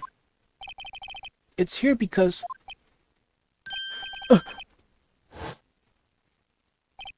I was asked to go by Chief Gant, no less. He told me he wanted me to keep it here in the prosecutor's office. In any case, on the day of the stabbings, I brought this back here. After the ceremony ended that day, I didn't plan to return to the prosecutor's office. But you did, because Chief Gant asked you to. You mean I... The body was found in the trunk of Mr. Edgeworth's car. I think it's obvious what happened.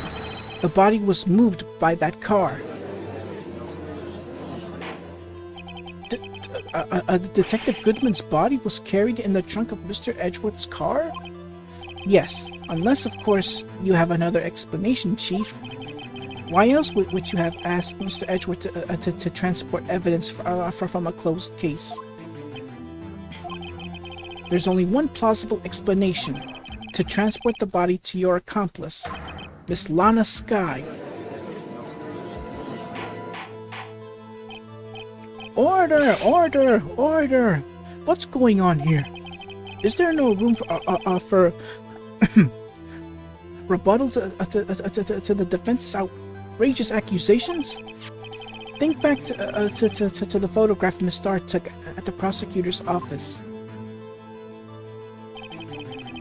This was not a photo of the body being stuffed in the trunk to be taken away. It was exactly the opposite. It's a photo of the body being taken from the trunk. Chief Gant, please say something. I believe your time's up. My time's up? Sorry, Wright, but I'm having lunch with the DAG, or District Attorney General, after this. We have to get going if we're to make it in time for the early bird special. But the cross-examination isn't finished yet. Remember what I told you earlier? A police chief has all kinds of weapons at his disposal. Weapons like the right to refuse to testify. I'm invoking that right now. What? This is not a right to casually invoke. There are certain risks to be considered. So you're going to just run away after all this? Run away? Don't make me laugh, Worthy. I stabbed old Goodman? That's what you're saying, right? But if you had any conclusive evidence, you would have presented it by now. Well, You think I had Lana to dispose of the body? If so, then show your proof and get it over with. I'll say it again, Mr. Wright. Damon Gant is currently Chief of Police. This court will not tolerate any accusations against him without concrete proof.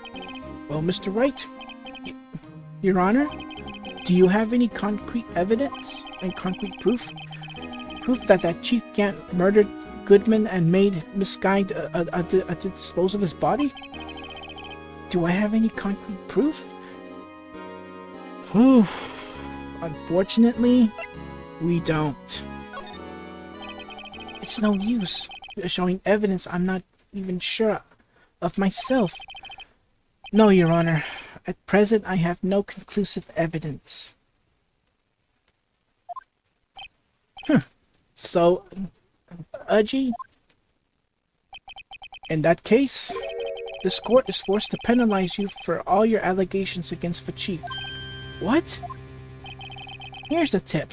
Never gamble what you can't afford to lose, righto? It seems that Lady Luck was on my side again today. Okay, Udgy, I'll leave the rest to you.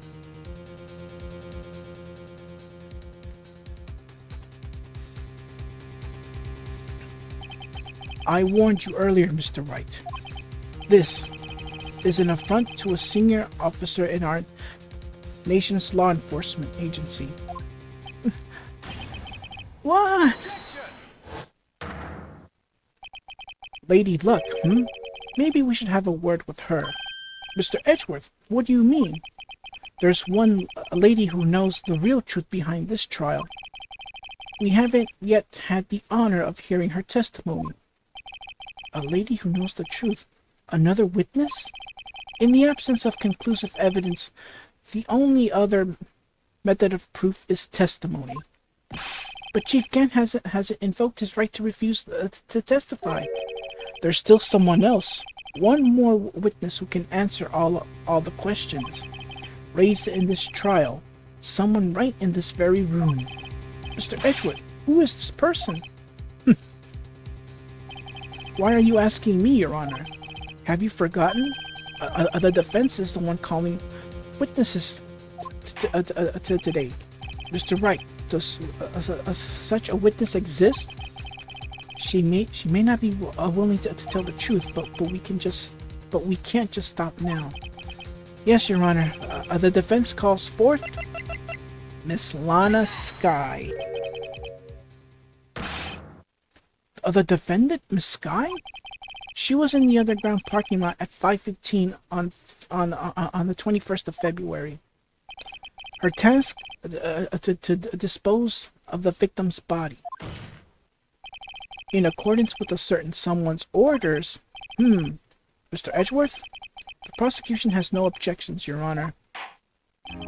Very well. The court will now take its final recess for the day. In 15 minutes, we will reconvene to hear the defendant's testimony. This court is now Hold on. Huh? Chief Gant, I thought you were going to eat. Listen good, Lana. He's talking to Lana. I don't think you need me to tell you this, but if you accept Mr. Wright's claims, there will be terrible consequences. That's right. Your sister will be found guilty for Neil Marshall's murder. This isn't good. Of course, you'd never support such outrageous claims anyway, right? Just something to think about.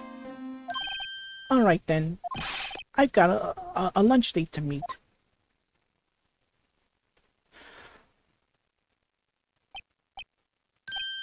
Okay, if there aren't any further objections, this court is now in recess.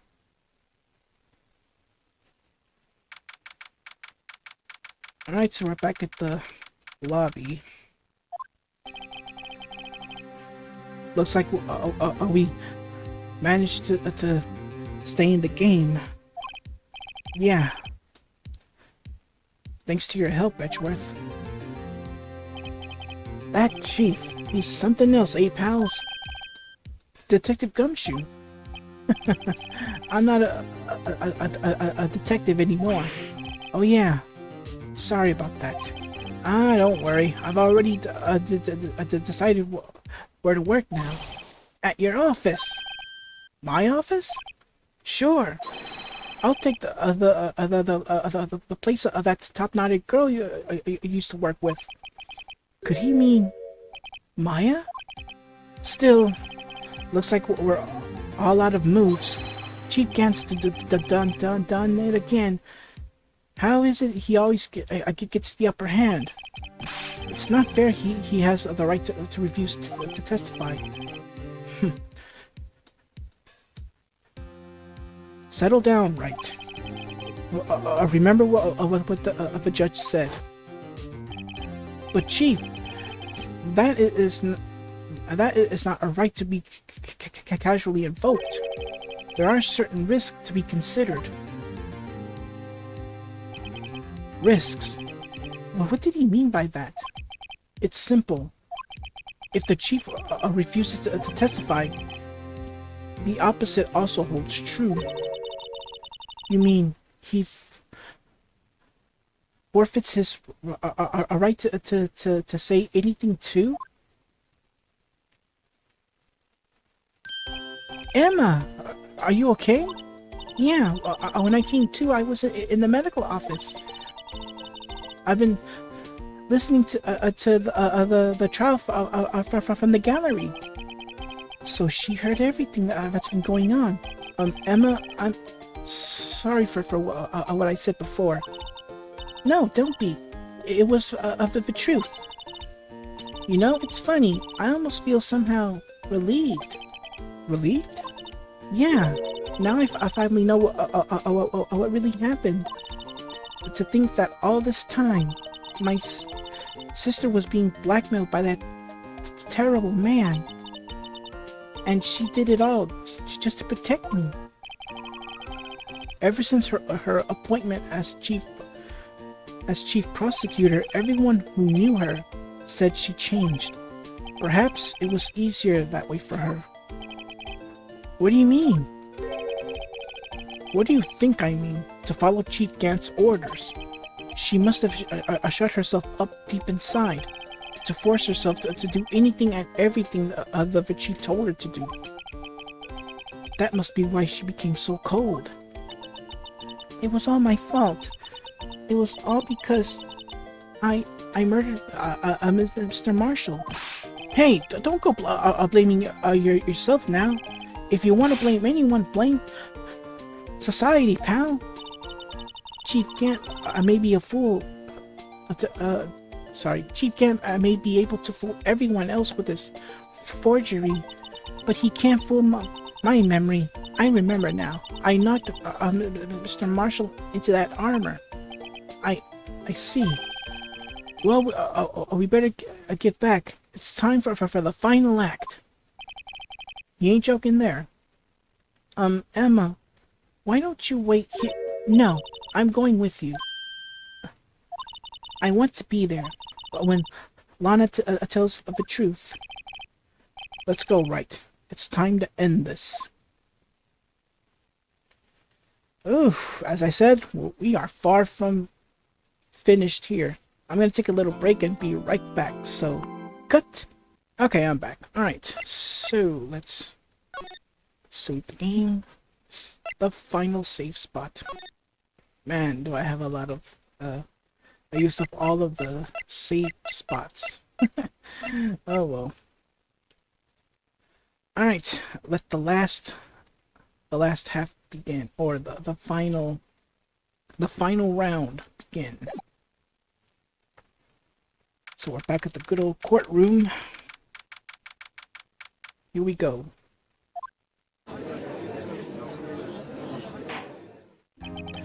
Now then, will the defendant, Miss Lana Skye, please take the stand? Miss Lana Skye, you are the chief prosecutor. I'm sure you're aware of what is required of you. But Mr. Edgeworth, you already know everything. You know all that I've done these past 2 years. Please provide the court your testimony, Miss Skye. And remember, you are under oath. We want to hear the truth. Of course, the truth. Lana, no matter what happens, I'll always be your sister. Now then, your testimony, if you will. First, tell us about your relationship with Chief Gant. Everything hinges on your testimony. You're the only chance we had to get Gant. Here we go. Gant and the fabrication. Here we go. I worked alongside Gant for years. There's no truth to this blackmail theory.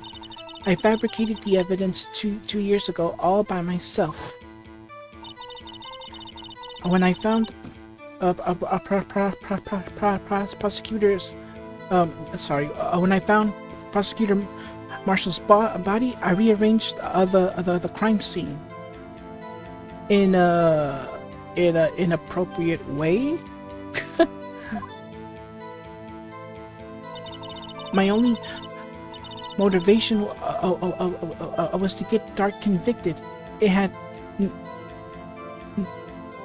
nothing to do with Emma.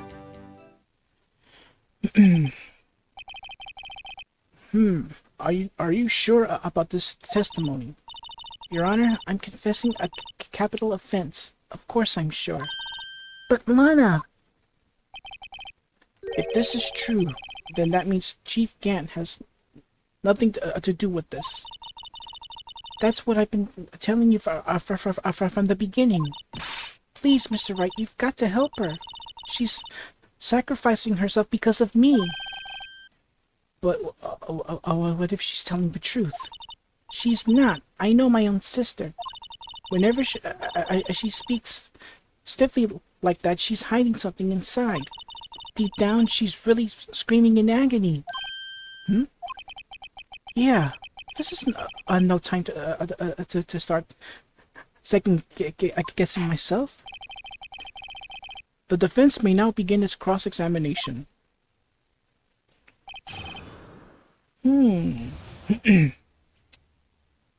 The force is strong with her. Not just kidding. Alright, let's see. Nope, not that one. Nope. When I found Prosecutor Marshall's body, I rearranged the crime scene.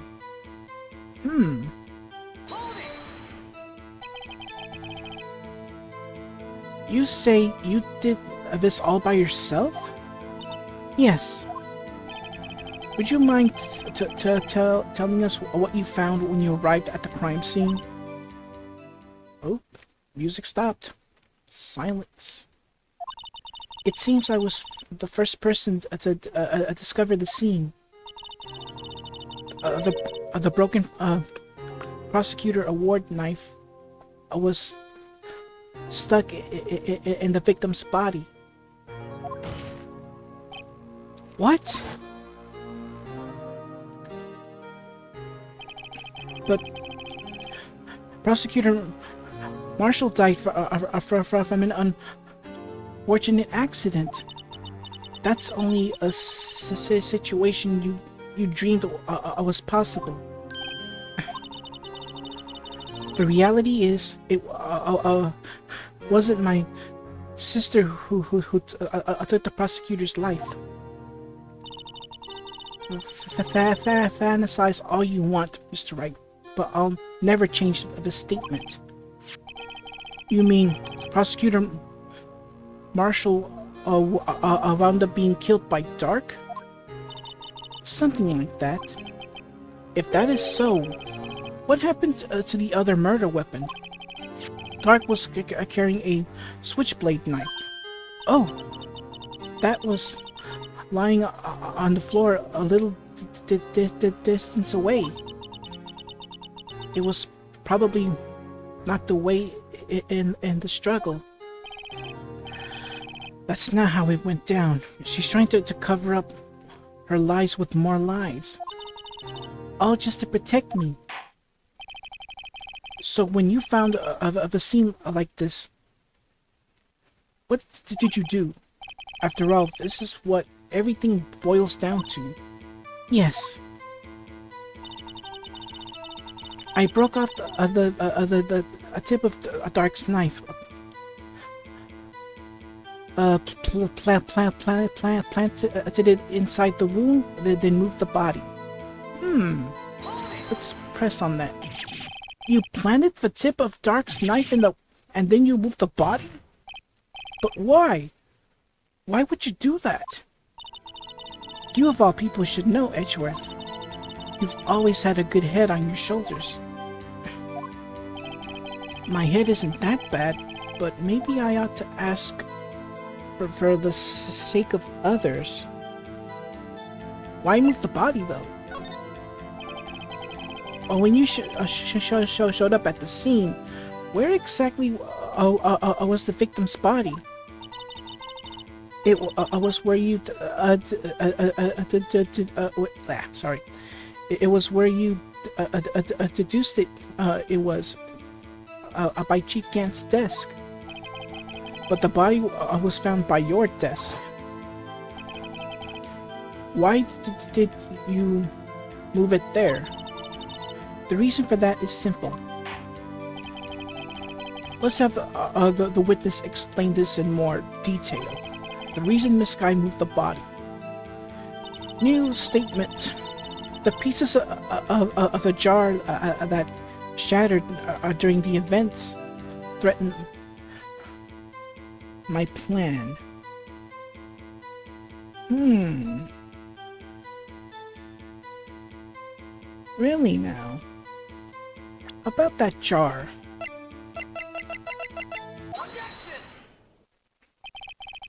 Miss Sky, I understand how you feel. You committed that crime 2 years ago to protect your sister. You mean the forgery at the scene where Neil Marshall was murdered? If that truth were to be exposed now, the past 2 years of your life will have been in vain. Even so, I am compelled to bring everyone's attention. A significant contradiction within your testimony. A contradiction in my testimony? You testified, and I quote, "The pieces of the jar that shattered during the events threatened my plan." That's right. Do you have a problem with that? It's a simple oversight, really. You see, a message was written on this jar with the victim's blood. Yes, the prosecutor must have written it in his final moments. Exactly so. And this is where the contradiction lies. In order for the victim to be able to write his message on the jar, it must not yet have been broken before he died. He couldn't have written Emma's name on a shattered jar. Order! Order! Your Honor, it would appear more information is needed in regard to this jar and its bloody message. We may be missing something critical here. Something critical? Chief Prosecutor, it seems you're as in the dark as we are about the truth towards which we're headed. What? Just tell us exactly what you saw. We'll piece together the info to arrive at the truth. Very well. The witness may continue her testimony. Alright. Jar and message in blood. Oh boy.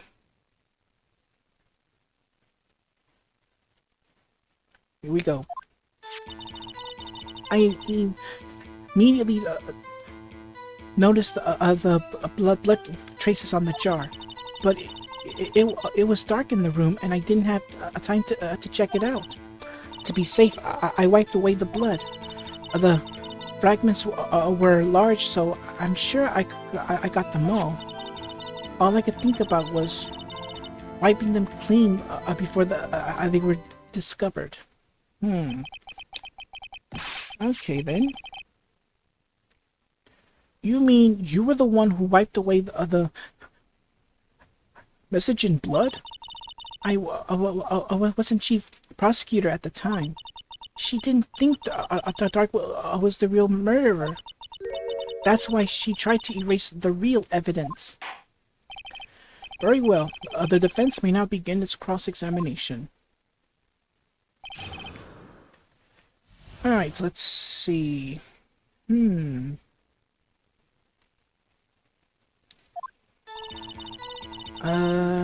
Blood traces on the jar? No. Nope. Safe, I wiped away the blood. The fragments were large, so I'm sure I got them all.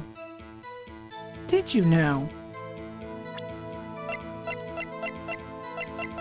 Well, if she said she got them all...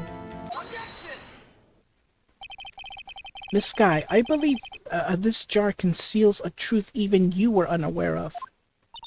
What? We found the final piece of this jar in Chief Gant's safe. In the chief's safe? But how? I knew it. She really didn't know. There's something even more disturbing about that final piece. There was still blood on it. But the witness just testified that she gathered every last piece and wiped the blood off of them. Yes, which leaves us with only one explanation. On the night Prosecutor Marshall was murdered, you were not the first one to show up on the scene. Chief Gant got there before you. But couldn't the defendant have simply missed a piece? I'm afraid that's unlikely. The pieces are too big for anyone to miss, let alone an ace detective. That may well be, but everyone makes mistakes. Even I once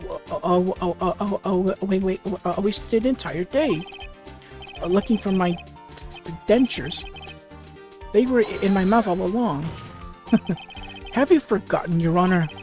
When this witness arrived at the scene, the jar was already broken. Oh, that.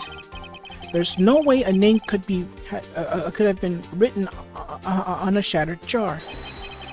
Another person discovered the scene prior to the witness.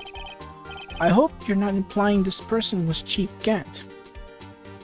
At the time, he was looking for Dark downstairs. Besides, even if he was there first, why would he break the jar? The question is, if he did arrive there first, why did he hide that fact for 2 years? Well, Your Honor, can you answer us that? Yeah. No. We even got the judge on his feet. Wait, I'm not the one here on trial. Damon Gant arrived at the crime scene prior to the witness. He proceeded to break the jar and purposely hid one of the broken pieces. Question: what is this action called? Fabrication of evidence. But why would Chief Gant do that? In light of what happened afterwards, isn't it clear? What happened afterwards? Discovering the scene, Lana Skye believed her sister Emma killed the victim. Determined to help her, she sought Gant's aid. Lending her aid, his aid, Gant helped her create evidence that incriminated Dark, sparing Emma, and therein lies the reason. The reason why Miss Skye became the chief's puppet. Yeah, she bit her thumb so hard that blood splattered out. Or maybe it was from her wound, probably. No, I did it on my own. Please, sis, stop trying to protect the chief. I can't watch you suffer anymore for my sake. No, you didn't. It wasn't you, Emma. You didn't kill anyone. Don't believe anything Mr. Wright says. Defense attorneys make up the most foul lies to defend their clients. Foul lies? Imagine that coming from my own client. I guess you do seem the type who likes to twist the truth. Wait a minute. What if we're still smack dab in the middle of Gant's trap? Is something wrong, Mr. Wright? Lana, maybe Wright after all. What do you mean, Wright? So you do tell foul lies then, Mr. Wright? Miss Skye, please testify once more. But if evidence was fabricated behind your back, then Emma's accidental killing of Prosecutor Marshall might also be a lie. But I do remember knocking over Mr. Marshall. Miss Skye, if you will. I can't. There's nothing to be afraid of anymore. This cross-examination may not change a thing. However, there is a possibility that it will, if you tell the truth. Very well. I'll testify about what I really saw. All right. The witness may testify once more for the final time. All right. And yes, it is as it says. It's the final testimony of Lana. Actual crime scene. Here we go. When I arrived, I found Miss Marshall. Oh my goodness, is the volume loud here? There we go, much better.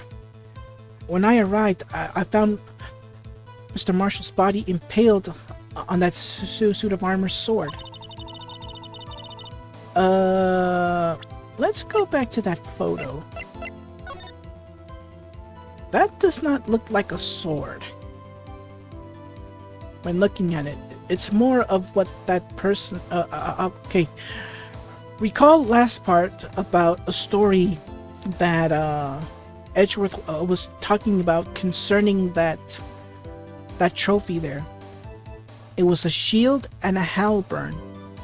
How do they confuse a shield? I mean, a sword. How can they confuse something like this? It's actually a halberd, or a spear, or a sword spear, or however you want to call it. But that does not look like a sword at all. Anyways, but back to the trial at hand. Emma and Dark were lying unconscious on the floor nearby. When I saw what had happened, I thought she did it. That's why I erased all the evidence that linked her to the murder. I had Chief Gant again help me remove the body from the sword and carried it. But if it all really was fabricated, Emma might be innocent. Unbelievable. The body was impaled on the armor's sword. You were the only one who saw that. If only you had proof. Actually, I do have proof. I gave it to Mr. Wright just this morning. What? To me? It's a picture I took of the crime scene as I encountered it. I thought it might be needed, but I don't remember receiving a picture like that. Lana must have known. See, Mr. Wright, she really does have faith in you. Very well, Mr. Wright, please present this picture. I don't remember receiving any pictures from Lana. Lana said she gave it to you this morning, right? I seem to remember getting something from her then. Let's check that evidence again. There must be a picture in there somewhere. So, what is the thing she's talking about? Well, remember when she gave Phoenix that book? This was it. So what we're gonna do is check it. Let's open this little book now, shall we? But first we gotta find where it's yellow here. Come on. Ah, here it is. Boom. Reveal! Picture! Hey! There's a picture here. Oh, sorry, that was Phoenix. Oh my! This is the actual crime scene. No other detective saw the crime scene like this, because I contacted criminal affairs only after I had arranged everything. And thus we received Lana's picture. Crime scene photo from the case 2 years ago taken. Mr. Wright! That piece cut out from his vest. Could it be the cloth we found inside Chief Gant's safe? What's this? This is a handprint, isn't it? That cloth, it had fingerprints on it. Whoever fingerprints Those must be the real murderer. What? But those fingerprints, they're yours, Emma. Why are your lips turning all purple, Mr. Wright? Anyway, let's get on with the cross-examination. So long as you tell the truth, we should be able to flesh out the real murderer. Very well. The defense may now begin its cross-examination.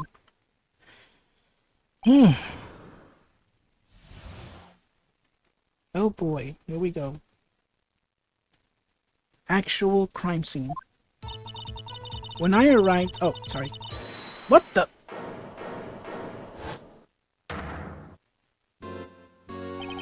Come now, Udgy. This is the poorest excuse of a trial I've ever seen.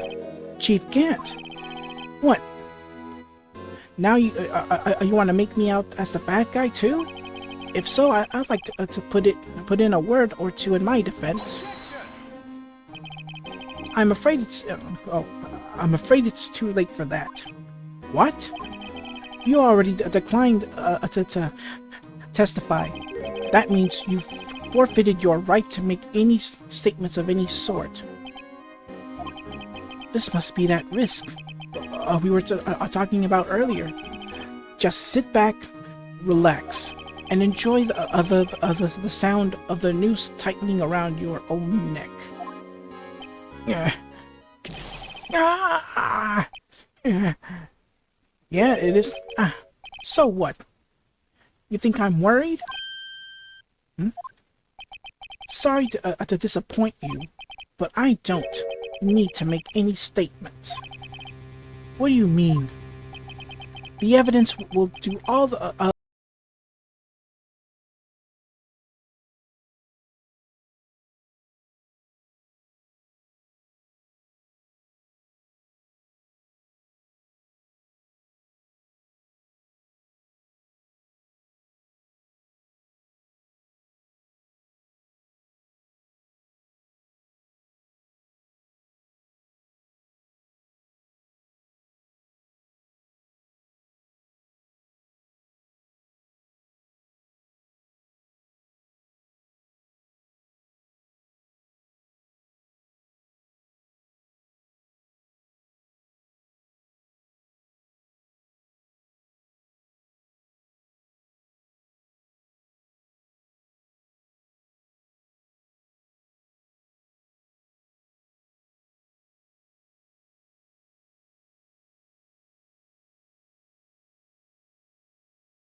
to the true ending. Now, if we show evidence, we show the cloth, meaning that it proves that Emma it basically proves that Emma was the one that pushed Marshall into that suit of armor, and thus losing the case. Lana's found guilty and the game is over. So basically, when I actually saw a video of it, the alternate ending wasn't that good. It was just basically Lana's found guilty, doors shut, and then it's a game over. Trust me, the alternate ending from the other one, for Justice for All. Now that one had the better alternate ending, but for this one I'm not gonna bother showing it, so we're going for the good ending, so I ain't showing nothing. Your Honor, I don't have any evidence I can present at this point in time. What? You lie. Chief Gant? You opened my safe. I know you took what was inside. The conclusive evidence. I don't know what you're talking about. Mr. Wright, why don't you show them? We've found it together. Oh, I see. It's because you know the truth, don't you? You know whose fingerprints are on it. That's why you won't present it. What are you talking about, Chief Gant? Can't you figure it out? Take a good look at this picture. See the victim's vest? Notice anything about the chest area? It looks like a part of it's been cut out for some reason. You mean you had this in your safe? What? That means you, the chief of police, have been concealing evidence? This is going to be the biggest scandal in the history of the police department.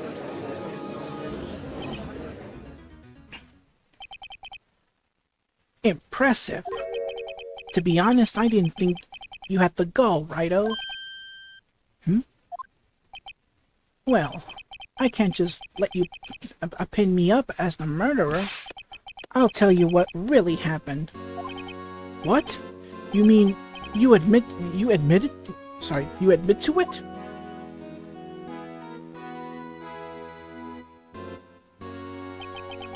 I was the first person to arrive at the crime scene that day. It then occurred to me that I could use the situation to control Lana. So you really were manipulating her. I knew Lana. If I made it look like the blame lay with her sister, that when she saw the scene, she would ask me for my aid. So you assisted Miss Sky. I told her to arrange all the evidence. I had her plant the knife tip in the victim's body and move the body across the room. And I ended up using that evidence to get Joe Dark convicted. When I tampered with the crime scene, I hid 2 pieces of evidence. This was before Lana arrived at the scene, mind you. 2 pieces of evidence? You mean those 2 items in your safe? But why? For insurance, of course. Insurance?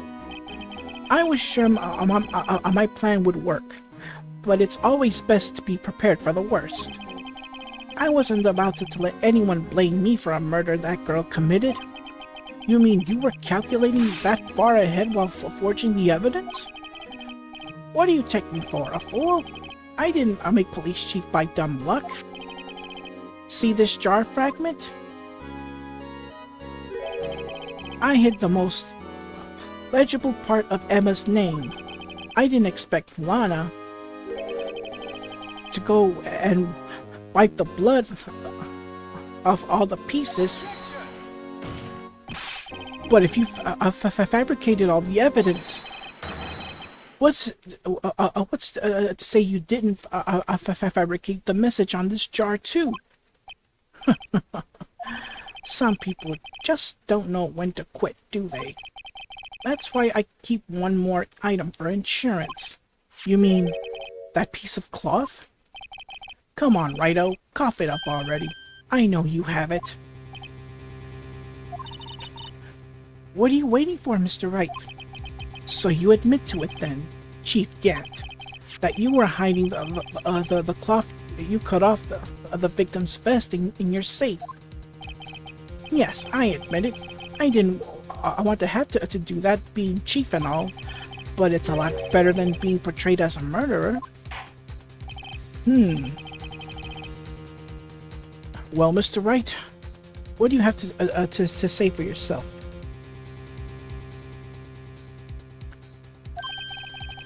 Just a moment ago, you said you didn't have any evidence you could present. Foolish move, Righto. You should have known. You You should I should have shown it then before it was too late. It's been a long battle, but the moment of truth has finally arrived.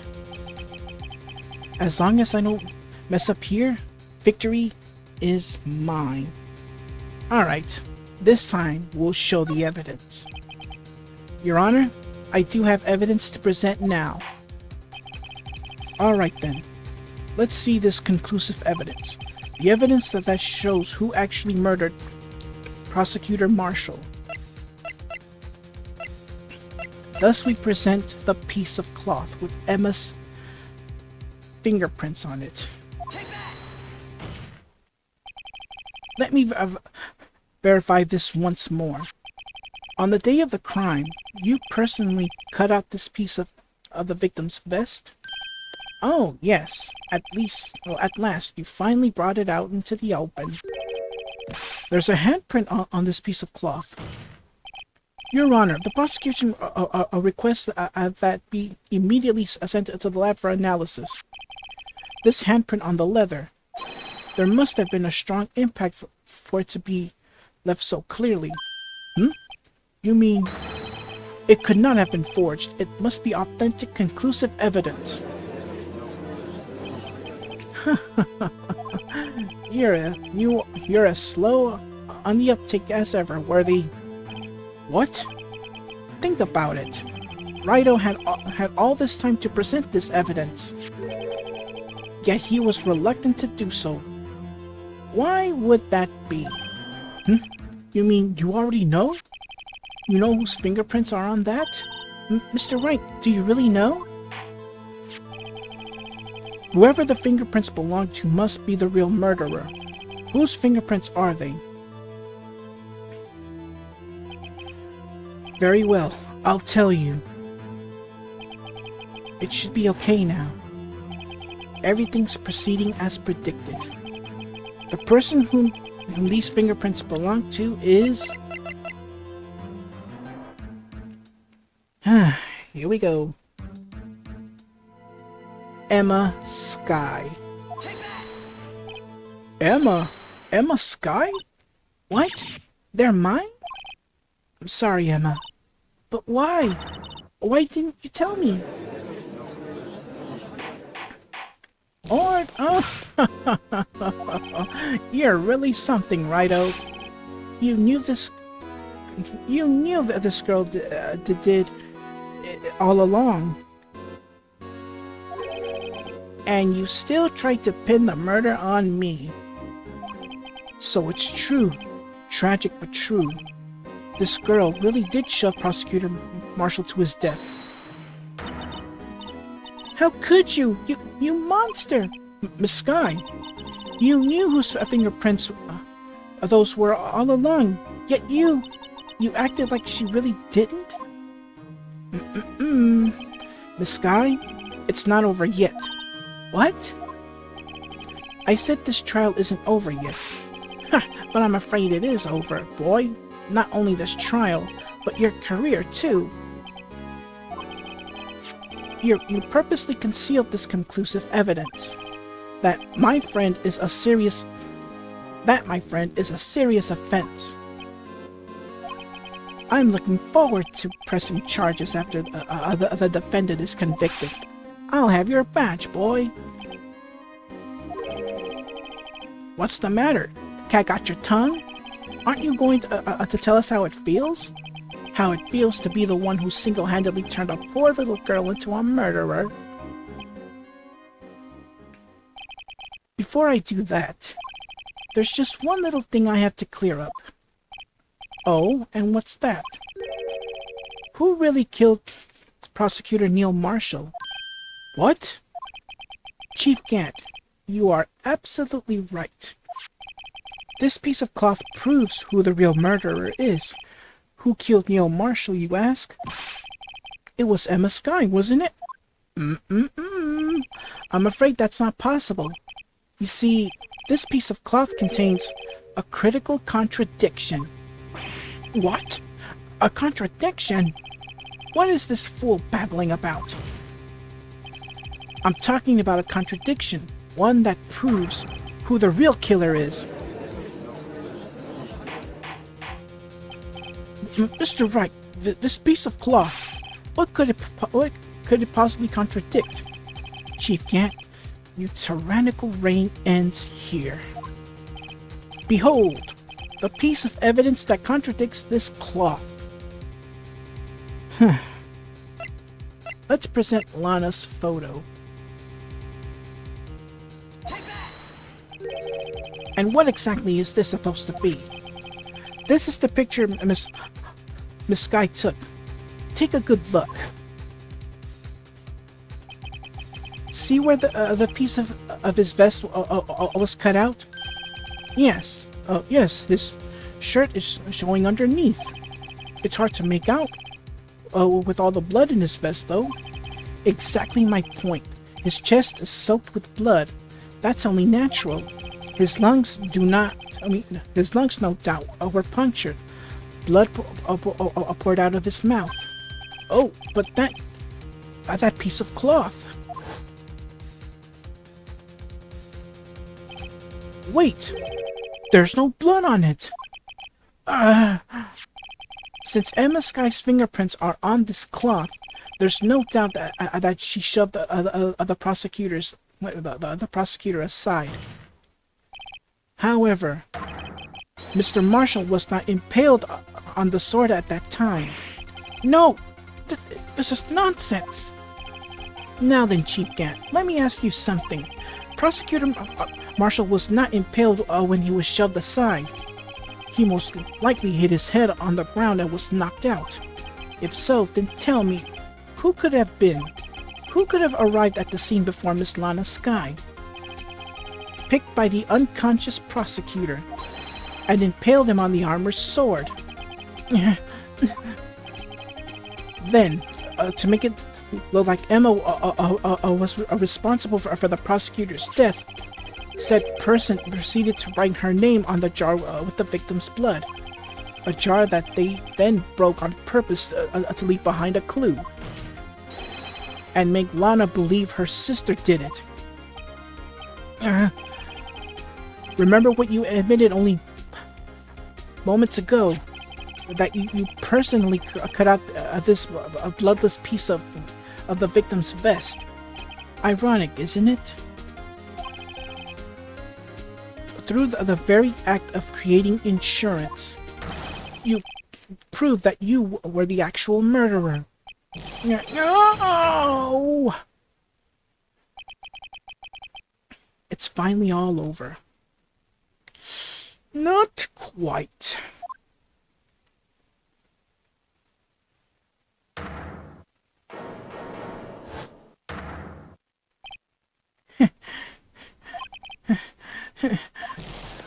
That was close, Wright-o. You almost had me.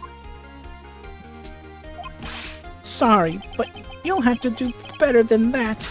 I refute your allegations. What do you mean you refute his allegations? You see, that piece of cloth is illegal evidence. Order! Order! What nonsense is this? Illegal evidence can't be used to convict a suspect. Remember, gee. Earlier, old Wright-o here concealed that piece of cloth. So then, what's your excuse, Wright-o? Yeah, it turns out that, well, more on that when we get to it. So then, what's your excuse, Wright-o? You do have some conclusive evidence, don't you? Your Honor, I don't have any evidence I can present at this point in time. Well, that's true.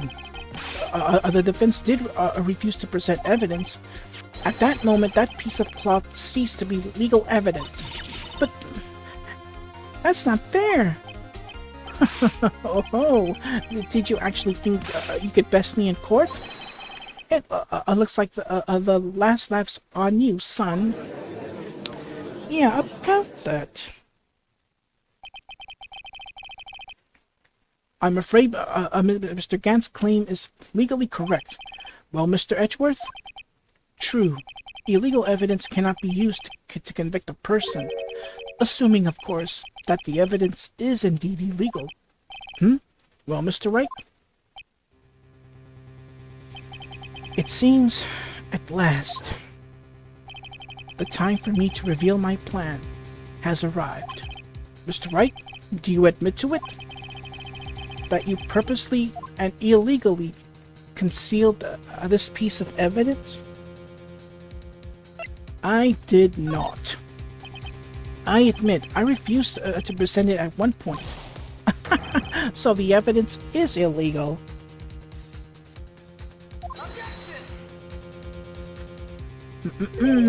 No, it isn't, Mr. Gant. Huh? It's not that I didn't present evidence then. It's that I couldn't. Well, what do you mean, couldn't? There are certain procedures involved when presenting evidence. No, Udgy, don't listen to his lies. He's nothing but a coward. You can't really believe. There is only one issue left to be resolved in this trial. Is this evidence legal or not? Very well. Let us settle this once and for all. Earlier, you refused to present evidence. If you can't prove your conduct was not in violation of the law, then do so now. And hence we bring in our last piece of evidence, the evidence law.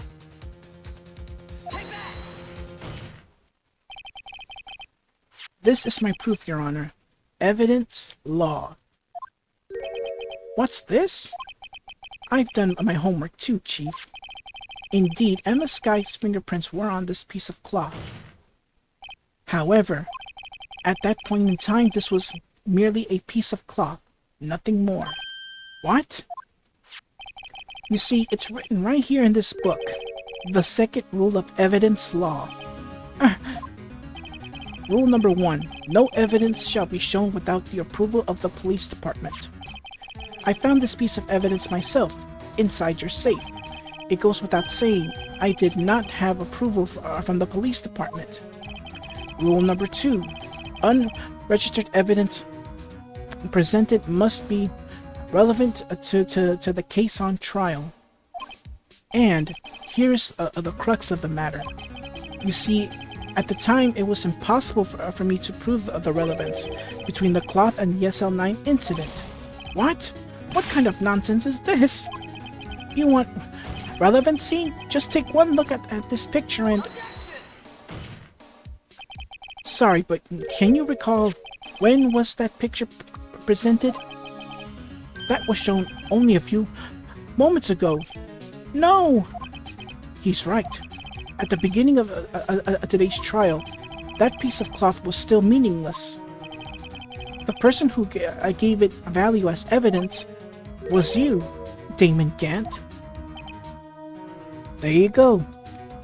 Phoenix tricked Gant. Because remember the rules. Rule number 1. No evidence shall be shown without the approval of the police department. But since Gant couldn't keep his mouth shut, he practically dared Phoenix to present that evidence. In other words, Gant gave his permission. So, there you go. And yes, Gant gave his permission in a way. That's what happens when Gant couldn't keep his big mouth shut. Alright. You yourself confessed to a certain truth. Let me verify this once more. On the day of the crime, you personally cut out this piece of the victim's vest. Oh, yes. Yeah, that little, like, sweaty pose that Gant's in, doesn't that remind you of a certain other corrupt person? If you guess Red White of Blue Corp, then you guessed correctly. No! It was then that you approved this cloth. as conclusive evidence. Yes, you, the chief of police, personally approved this cloth. The only person who could have cut this from the victim's vest is the one who stood before Prosecutor Marshall in his final moments. In other words, the real murderer, and there's only one person who that could be. Damon Gant, the killer was you.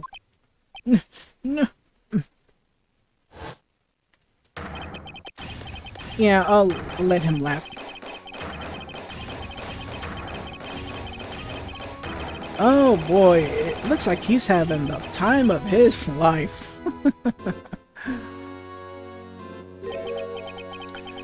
I knew I should have gotten rid of him. That good-for-nothing scum. For 2 years he's been snooping around the department trying to get something on me. Crimes are being committed every day, yet he insisted on hounding me. Well, your crime wasn't exactly petty. He wanted to investigate the case. He recruited Angel Starr, then convinced Bruce Goodman. Detective Goodman? Yeah, that's right. If the evidence is transferred, I'll lose my only chance to find out the truth. Please, you've got to help me. And it's the law of the West. I'm just kidding. Goodman turned him down, as he ought to. Still, Jake Marshall didn't know when to quit. He stole Goodman's ID card and tried to take evidence. Goodman came to me that day. He wanted to file a lost item report. I went with him to the evidence room. Then all of a sudden, he decided to speak out. What are you talking about, Goodman? Can you please reopen the investigation, Chief? We can't transfer the evidence out. There are too many questions left unanswered.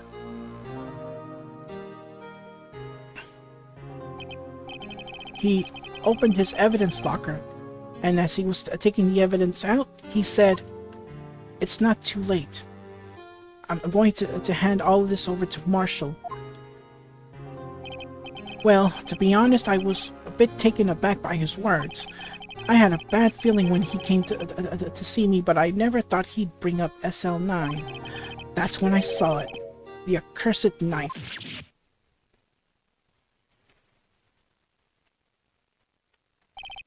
I couldn't just pull it out. Doing so would only lead to more blood, making it near impossible to hide your crime. Even so, the blood was just pouring out. I didn't know who might stumble in, so I hurried up and to wipe it up. I was worrying so much about the floor, I didn't realize my fatal mistake.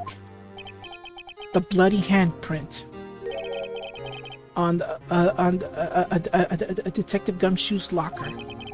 I used to be known as the crime computer, but everyone has to start somewhere, I guess. I was too nervous. I had no business doing any of it. Then you put the body in my car. I'm sorry, I couldn't think of any other way to move the body.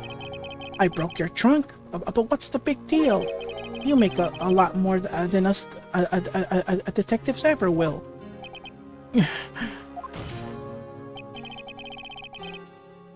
Leave the prosecution's car aside. How? How could you get Miss Guy involved in all this? Well, she had as much to lose as I did if the truth came out. So you took the evidence from Goodman's locker. I felt bad for having to do it. I also didn't have the time to pick and choose what to take.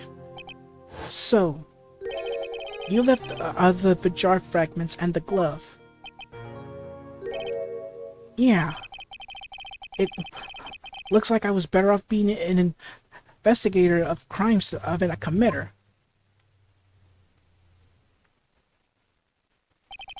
They all did their best to get in my way. I've got to hand it to them. They do their jobs well, much to my dismay. Fake evidence that doesn't hold up very well upon close examination. You must have known that. Tell me, Worthy, why do you stand in court? Me? You despise criminals. I can feel it. You and me, we're the same. One day, you'll understand. Oh, believe me, you will. You're just one man. You'll see what it really takes to bring them down once you try to go it alone.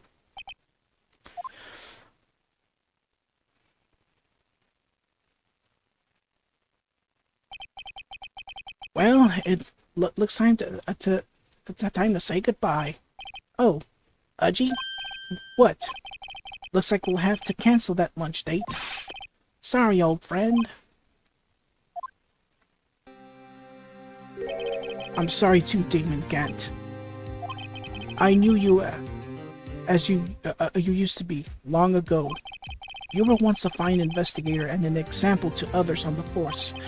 I'm sorry to learn that you are no longer that person. Those days are gone now, Udgy. Thanks for all the memories, though. Don't worry, you'll be fine. Now you have Wright here, and Worthy. With these two around, you can't go wrong. In fact, I can hear them already. The melodious of the I didn't press anything at all. There are two things I want you to understand. Yes? First, your sister never hurt anyone. Second, Damon Gant betrayed you from the beginning. You see, Miss Sky, you no longer have any reason to keep silent. You're right. When this trial is over, I'll tell everything. All that I've done these past 2 years. From the time I had Gant help me forge evidence up until today. So, it seems all the questions raised in this trial have been answered. I'm sorry, Miss Sky. I couldn't get you out of all of your trouble. My, what high standards you have for a rookie. I can see why Mia thought so highly of you. Who knows? A few years from now, you just might make it to the top. I owe you my thanks, Mr. Wright. Miss Sky, and to you too, Mr. Edgeworth. You suffered every bit as much as I have over these past few days. Believe me, I know how much of an ordeal it's been for you. It was nothing. Liar. I was worried the pressure might break you. And yet, you rose above it all and guided Mr. Wright to victory. You've done well, Mr. Edgeworth. Stop it. I only did my job. In light of this case, it seems a good self-examining is in order for all of us. Miss Sky? Yes, Your Honor? You are innocent of murder. However, all the chief blackmailed you. The fact is you still acted as his accomplice. A trial will be scheduled for these crimes at a later date. Yes, I understand, Your Honor. Is there something amusing about all of this? Why are you smiling? It's been a long time, Your Honor. A long time since I felt free of these heavy chains.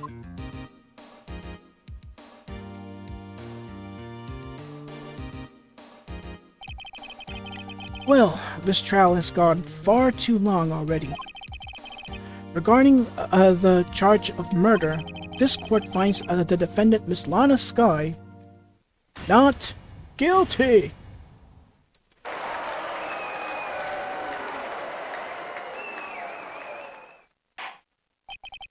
That is all. This court is adjourned. Oh boy, what a trial. Ay, ay, ay. This is gonna be a lot to edit because this thing is over 2 hours and 40. My guess is gonna be 3, depending on the credit scene. At long last, it's finally over. What the? Emma? Why the long face? I'm sorry your sister didn't get completely off the hook, but at least she wasn't convicted for a murder she didn't commit. No, that's not it. Just now, after the trial ended, I can see why Miss Fay thought so highly of you. I owe you my thanks, Mr. Wright. And to you too, Mr. Edgeworth. You've suffered every bit as much as I have over these past few days. You've done well. You know, I did my best too, but Lana didn't say a single word to me. Hope I'm not interrupting anything, pals. Oh, guess I am. I'll come back later. Wait, Detective Gumshoe. What is it? You're doing this on purpose, aren't you? Making a detective run all around while on duty. And to top it off, you call me here. I've seen happier people at... Wait, isn't this the same dialogue that he said? Hey, lighten up, pals. I'm only kidding. Oh, are you here because of my sister again? Nope, not this time. I came here today because of you, pal. Me? That's right. I thought you'd like to see someone. Lana! Should you be doing this? She's still under arrest, you know. Well, I won't tell if you won't. Emma, I owe you an apology. It's okay, sis. Don't worry about it. That day, 2 years ago.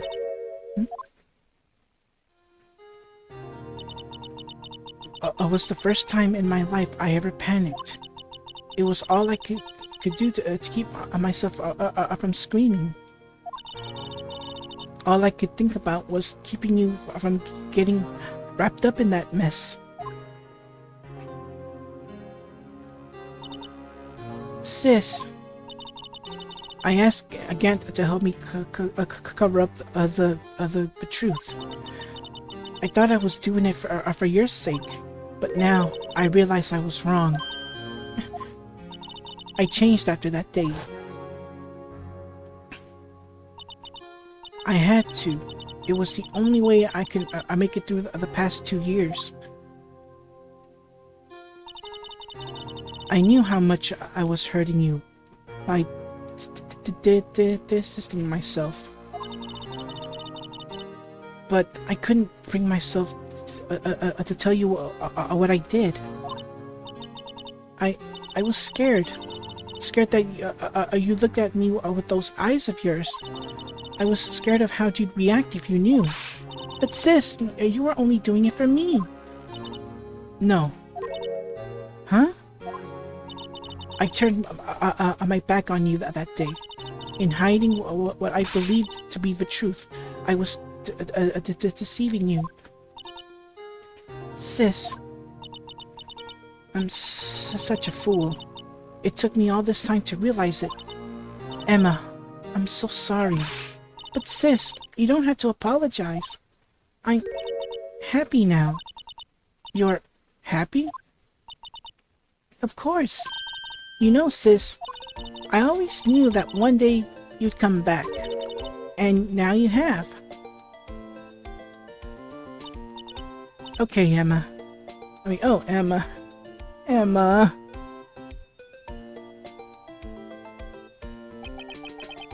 No one can change the past. The only thing we can do is strive to make up for our mistakes. Why must we make up for our mistakes, you ask? Because in doing so, we can find the way back to our rightful path. And it is from that we can move on toward a brighter future. At least, that's what I felt. watching the two sisters make up. Mr. Wright? Mr. Gumshoe? Me? Thank you both for all you've done. I'm sure we'll meet again someday. It never happened. Isn't that right? Edgeworth? Edgeworth? Stop hiding and come over here.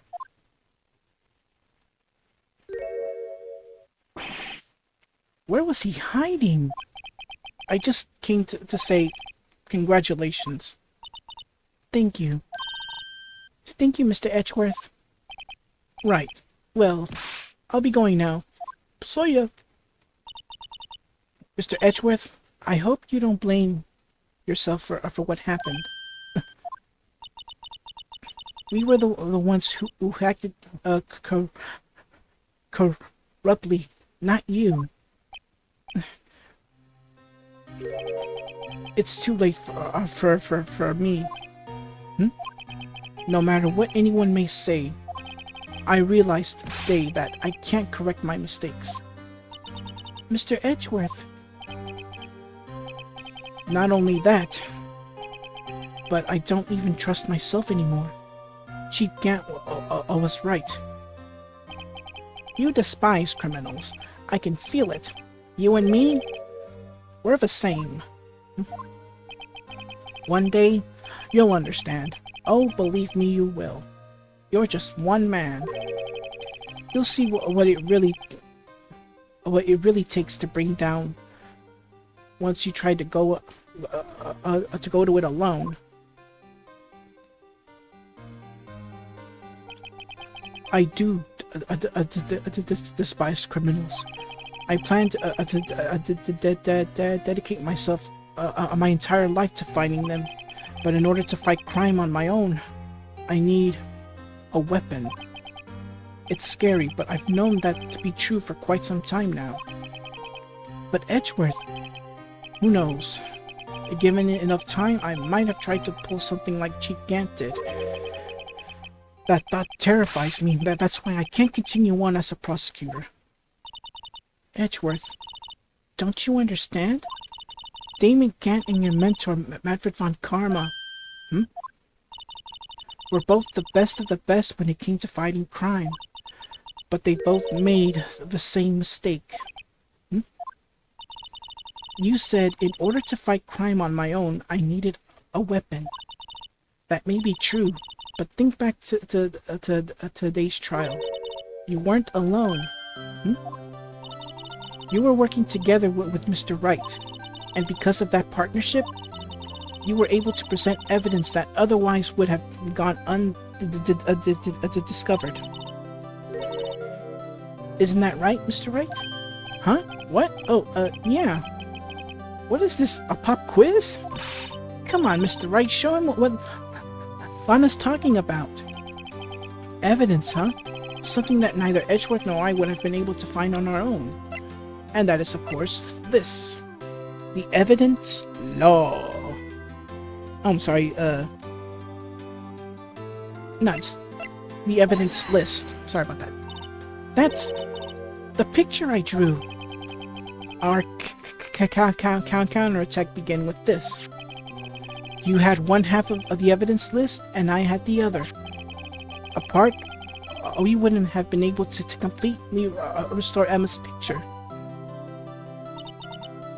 That didn't just happen by chance, Mr. Edgeworth. It's time for me to go. Mr. Edgeworth, if you'll excuse me, there are still some loose ends that need wrapping up. Take care, Chief Prosecutor. Edgeworth, what will you do now? Well, whatever you do, just remember, you can't let what happened kill the prosecutor in you, or you can't let it help you grow. In the end, it's up to you. I know. It seems I owe you my thanks too, Wright.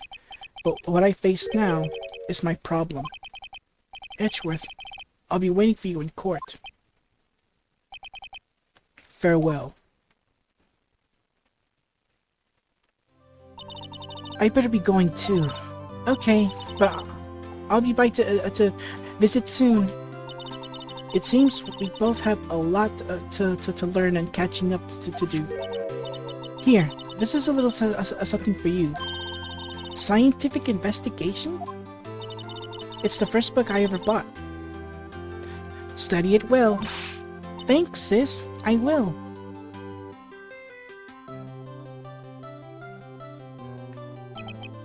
And so another case came to a close. As for the sisters, I have faith.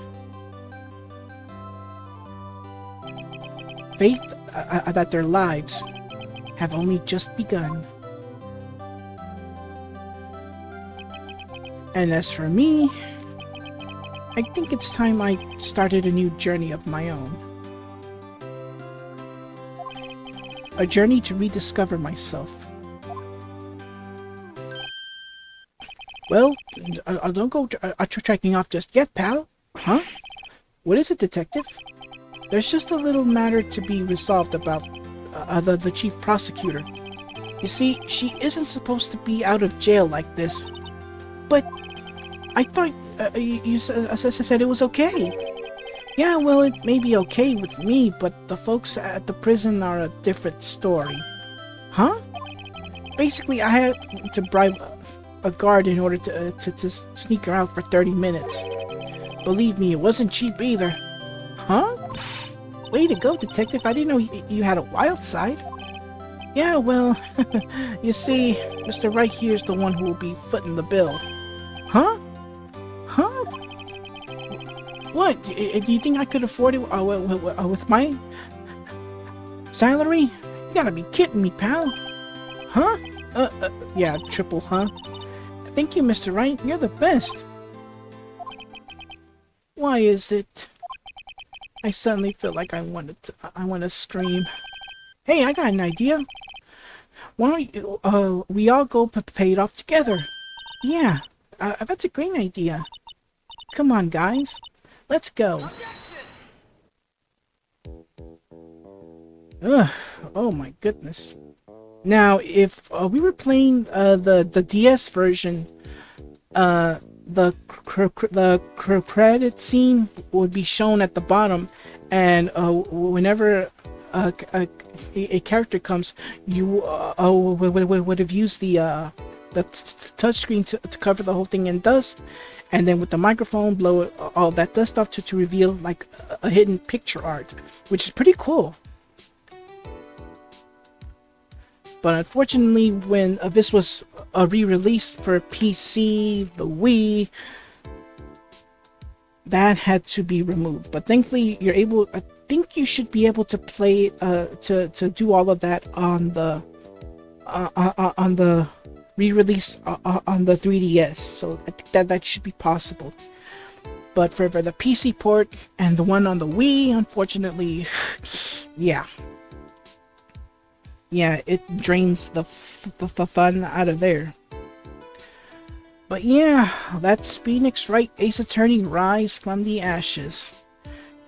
So yeah, there are many ways to play it, either via the original DS and the original cart, or their re-releases on the Wii, the PC, the 3DS, the Switch, yeah, even on modern consoles. But oh my goodness, what a trial. And like I said, this was one of the longest cases ever done.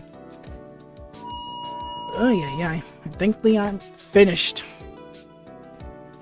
But we're still not done yet, because come July we have the next case, Apollo Justice Ace Attorney, coming in July. But for now, y'all just enjoy ROM Hack Tryout coming up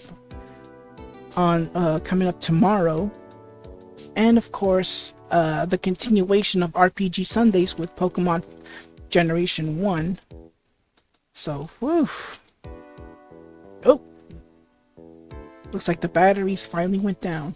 Oh, that was so funny. Trust me, we still have more cases to deal with.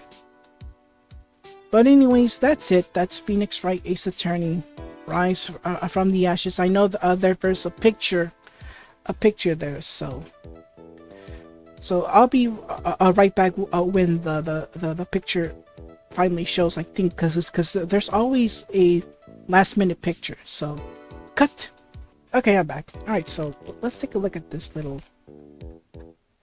There should be like a picture here. Huh. Ooh, a letter.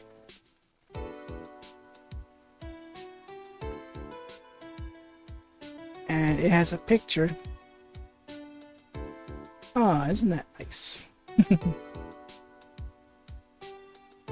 Yeah, that's the hidden picture here.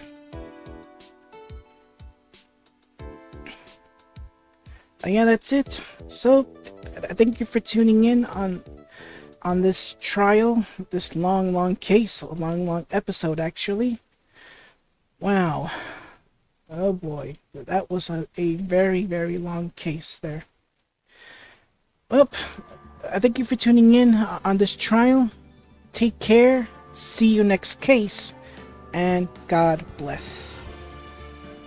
Thank you so much for watching. If you enjoyed the video, leave a like, comment, and share with all your family and friends. If you're enjoying my content, consider subscribing to the channel. And don't forget to click that bell to receive notifications for new videos. Take care, and God bless.